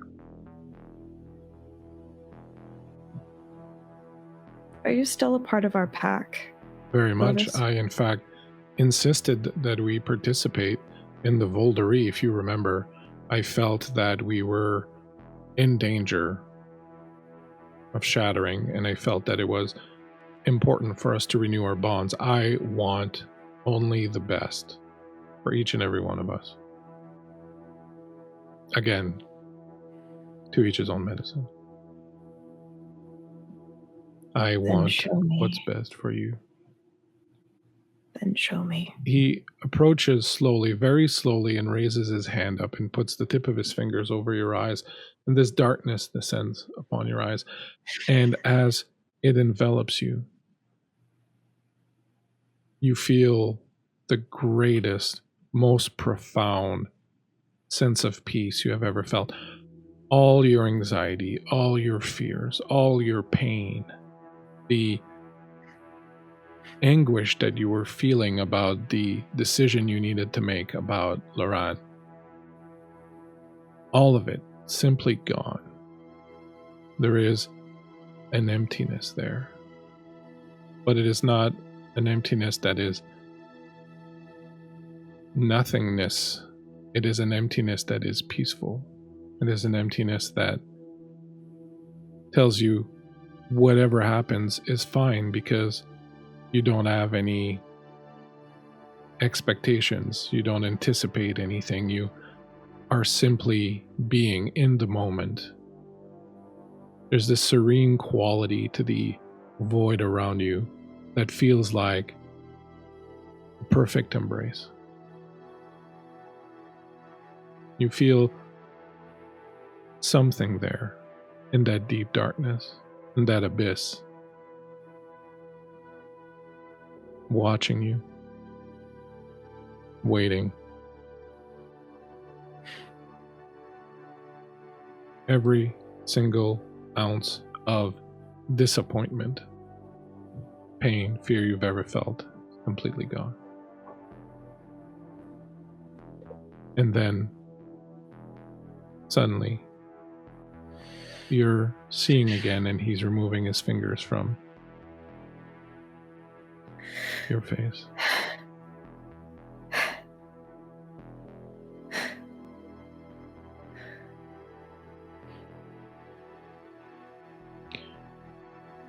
That is what Shalim offers. Who is Shalim? It's difficult to say. Many believe that he is an elder of my clan. Others believe he is something else. Something more primal, older. Something that's at the core of everything, but it is a voice that we've shut out in time because we've learned that we need to feel and hope and expect things and want things and accumulate things. And in truth, everything we want, everything we love or care for or expect or hope for is an extra chain layered upon us. The only way to remove them is through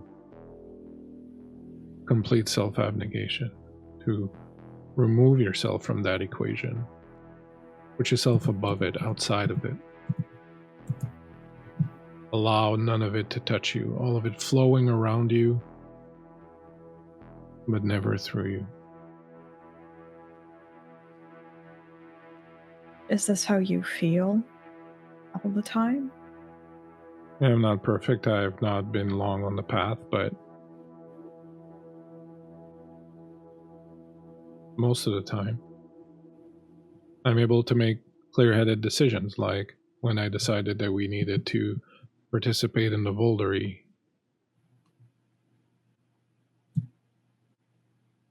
I see.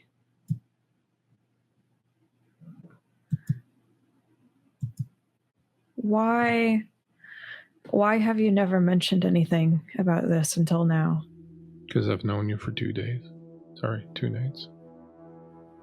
Right, but Alexander and Roz and Kellen, They are not built like us. They are people who want things, have expectations of themselves and of the world around them. Too ingrained after so many decades and centuries of unlife. But you have just begun, you've just taken your first steps into this world of ours. And I offer you the means of making it as beautiful and as painless as possible. You visit onto other people what you carry with you, and if you carry nothing, you cannot inflict hurt or pain or despair, or you simply are. And in that act, can be more fulfilled than you spend your entire time wanting.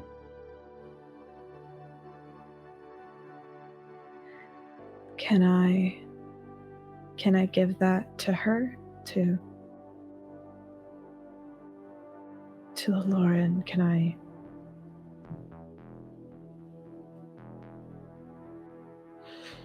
It would be more difficult, but if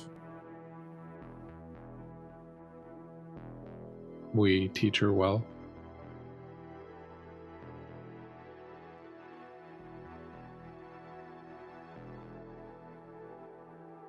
I see you've disappeared again. You would... No. I'm still here. I'm still here. I'm always still here.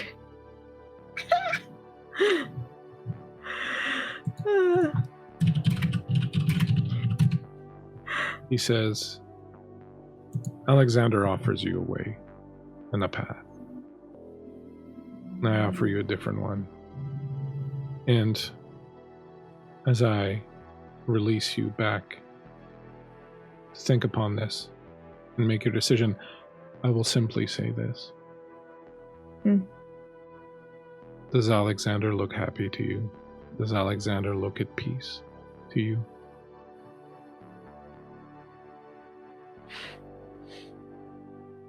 No. No, The he light... doesn't. Sorry, go ahead. No, that's it. The light returns into the room and you see Laurent there. You realize barely a moment has passed.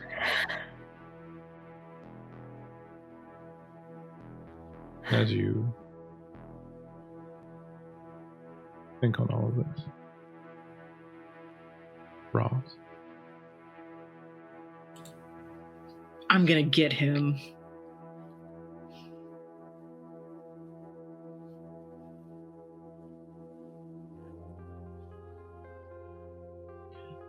I need you to advise Alexander. He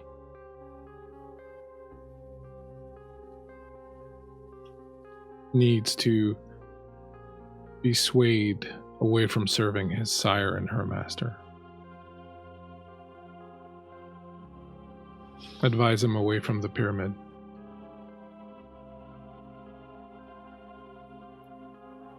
It is for your own benefit as well. You need me to be a messenger? I need you to be an advisor. He will be on shaky grounds. These things that are occurring right now are beyond his experience. I simply want you to be a voice of reason. The way of the pyramid is the way of death. For you, for him, for everyone. The person at the core of it and the thing the pyramid touches that gives this person its power are anathema to all things in the world. Are a primal power that seeks only to consume. And you? I simply want to not be consumed. I have worked far too long. I have my own visions for this place, but they are less violent.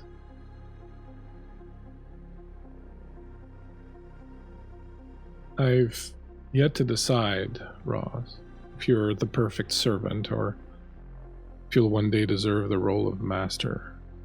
But you get to choose. You start tonight by proving to me which you are. I have no need of those who do not seek to attain and surpass their potential. I accept no limitations of myself, and I will not surround myself with those who do for themselves. There's honor in serving, and honor in mastering. Honor in kneeling for one who deserves it, and honor in demanding subjugation.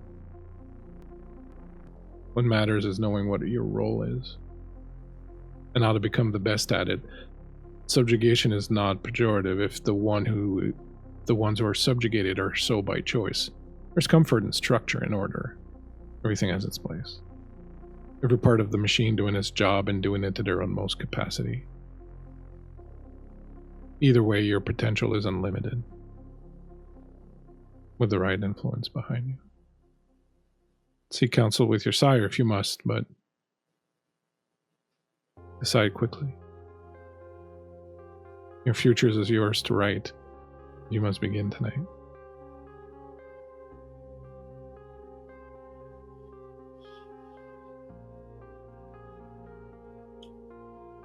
Roz has been crouching this entire time, but she stands to her full height. And she looks at this stranger in the shadows and says, well, if it's as urgent as all that, you might want to leave me to it. We're currently in the abyss. Time here is not the same as in your world. You will be returned with nary a second having passed.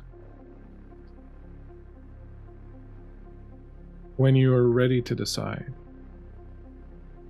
face a shadow, whisper my name in the palm of your hand, and place your hand in a shadow and open it, and as you do, stand or kneel. I will know. And you'll begin to write your own story in the matter of your choosing. The power is in the choosing and in the perfection of your choice thereafter. And attaining perfection requires sacrifice of everything else, even sometimes the self. To give yourself completely over is the purest form of self-abnegation, and in this lies the true beauty of perfection.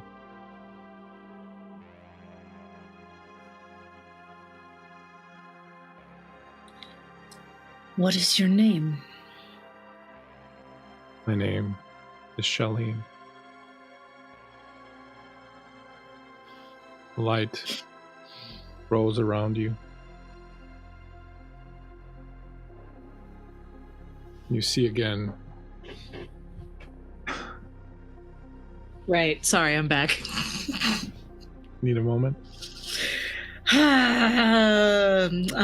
I've been given choices, and that's the worst thing that could have possibly happened to a dog who likes to follow orders. So, no, I'm good. I'm ready. You see below you, Prudence still looking at you. You see the bodies. And just before we find out what all of you do, we have one more thing to settle with Alexander back up in the kitchen.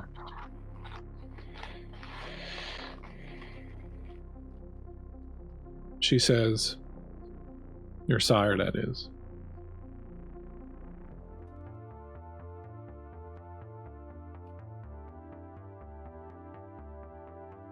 Like so many other institutions, the Sabbat was a pyramid. Broad at the base, narrow at the top. What she offers is the opposite. It is an inverted pyramid.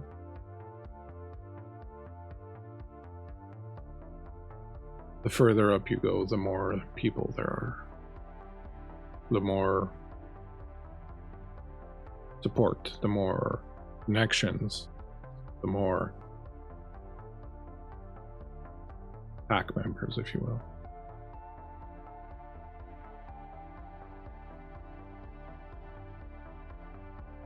She is not one of us. In some ways, she is more, in some ways less. She is older than you or I. Even if the body she is in right now is not so old. But she has no designs of her own.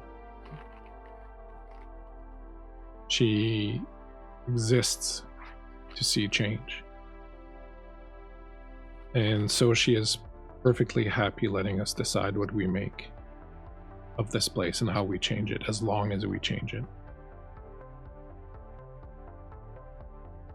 But for this to happen, two must die. The two that I have instructed Turk to tell you about, the witch Elise of Clan Tremere and Pierre Vico, the La Sombra Elder. If they die, then there is nothing left standing in her way.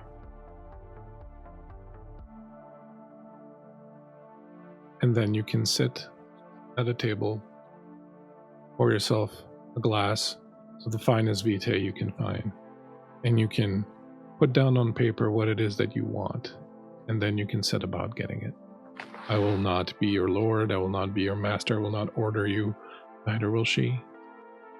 You get to take your people, or take yourself, pick whoever you want or no one, and forge your own path. If you wish to forge it in the name of Cain, by all means. If you wish to forge it in the name of Alexander Ross, now that is worthy. But you get to decide.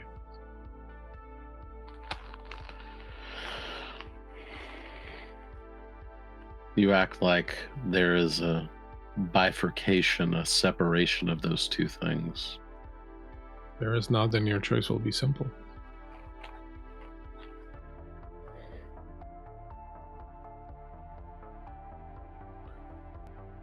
Cain was tempted by angels, and now I'm tempted by you. I'm hardly an angel, as you well know. But I appreciate the analogy. The angels offered forgiveness of God. You offer the freedom granted by one. Perhaps I am more like devil in the desert then. Show me all the kingdoms of the earth. Tell you that you may choose to tread upon them if you wish, and to live among them, and to live beneath them. I want you to have a choice. Which your choice might be to have no choice at all. And you might decide that what you want is to keep serving me, and that is fine.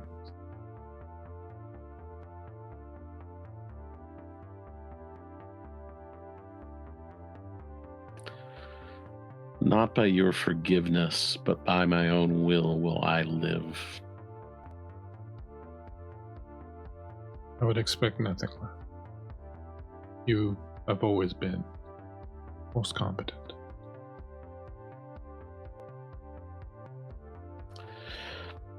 Do you know what disappoints me most about all this? A great many things, I assume, but please tell me. That it's not just the long life that matters. It is still the good death, which is above all others. The greatest achievement, even amongst our kind. Is that what you want, then, a good death? If I'm going to die, I might as well deserve it. Is there anything worse than to die for nothing and to be relegated to obscurity?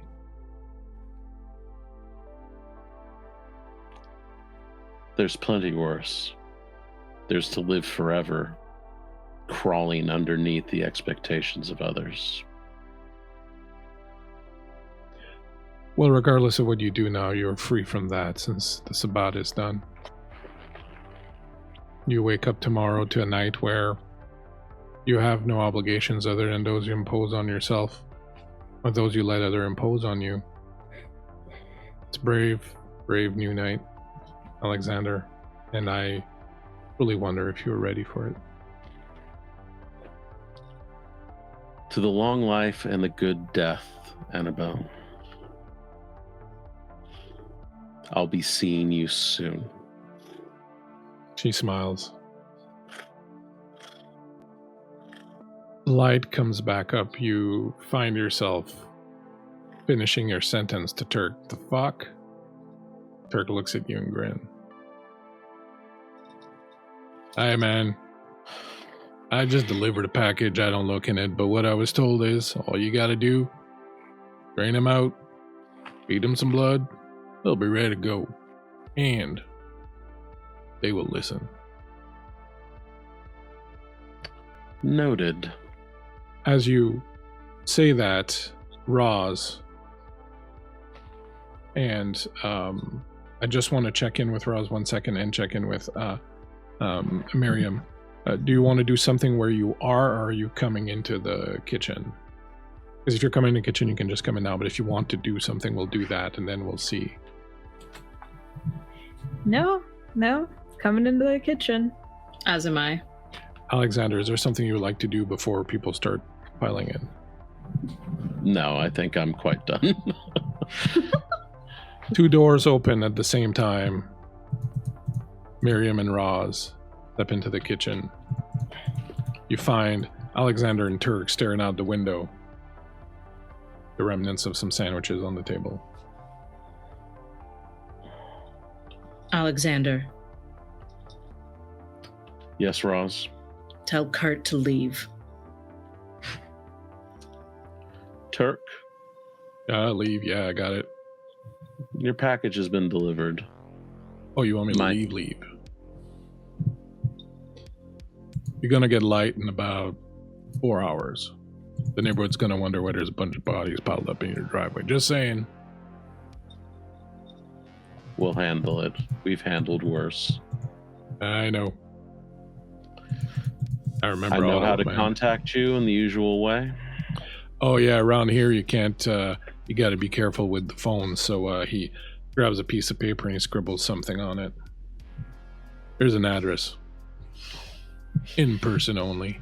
If I'm not there, you can leave a message. The old ways. Everything old is new again. Brave new world. Well, it's been a slice. Catch y'all later. He steps outside without nary a look behind him.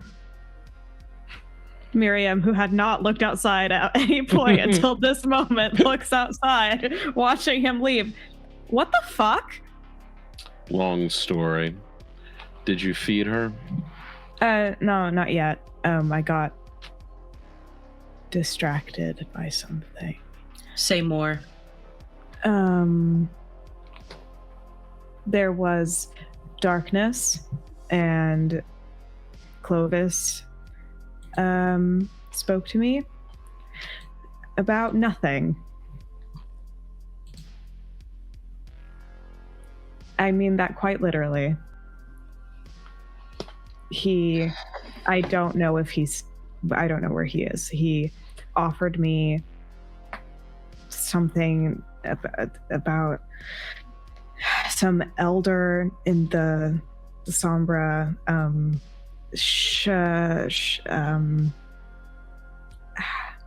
God. What's shall I? I don't know. Some old god. God? Shalim. Yeah, that was it. Oh. Did you also get distracted? I was not distracted. I was approached. Alexander, did the same thing happen to you? Something very similar, but it was not Shalim who spoke to me. It was Anabelle, Oh, what? my sire, the Cardinal. Did she I have thought- further instructions? I thought you said she was gone. Not too far gone. She said she serves a new mistress, that she serves the inverted pyramid that will offer freedom to be whatever we are. 1,000 promises, 1,000 temptations drifted from her lips. And then she said the only thing that stands in her way, in the way of this pyramid, was to kill the 2 people which were given to us by Turk.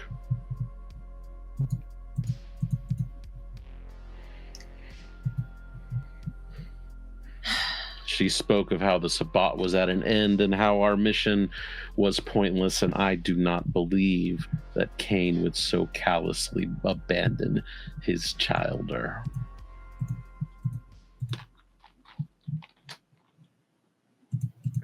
Wonderful. What a great day this is. I was told to steer you away from this black triangle. I was told this by someone who put me in an abyss. I do not trust nothing.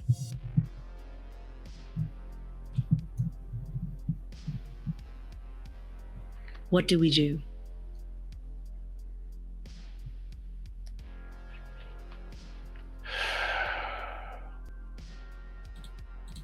I want Annabelle's head.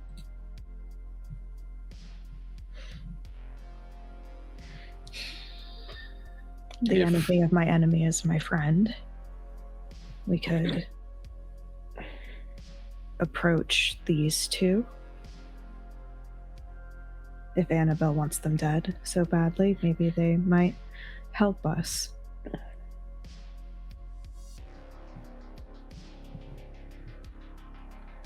I do not trust those who take old names of old gods. But perhaps you're right.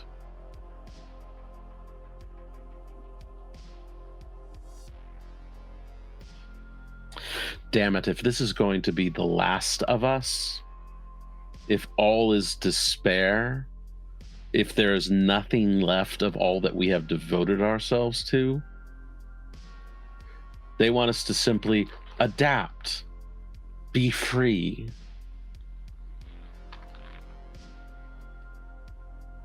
I would rather give us a better end.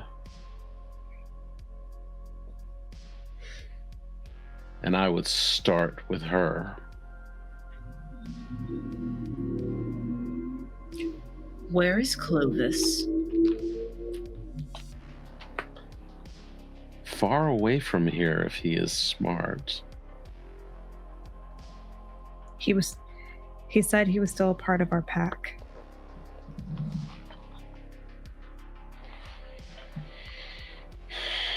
Did he?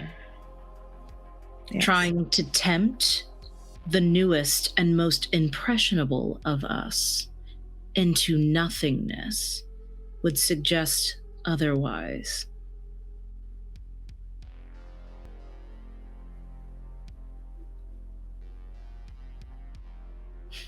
The bodies. He told Kellen something. Or to find something of Asher's that Kellen needs to accept what happened. That's why Kellen's gone. Kellen can handle themselves. That's been proven time and time again. We have 26 bodies in a driveway in the middle of the night that we're not going to use, correct? Oh no. We're going to use them. Just not in the manner intended. You know what the most wonderful weapon is? The one your enemy hands you. So are we loading these guns? And she's flashing her fangs as she says this. Absolutely. Say less. Roz walks outside. As you turn around, the door opens. You see Kellen standing there in front of you, bleeding from several wounds. Their fangs out, their eyes glowing red, the beast just near edge on the surface. Looks at the three of you and says, "They're coming." You hear the distant sound of a helicopter. Shit. Thump, thump, thump, thump, thump, thumping as it approaches. And as you do, you start hearing, gradually increasing, a wailing sound coming from all the bodies outside as all 26 of them at the same time start to emit this low, throaty, guttural moan that rises and rises and rises until it completely covers all other sounds. coming in the area. And that, my friends, where we're going to end tonight's session.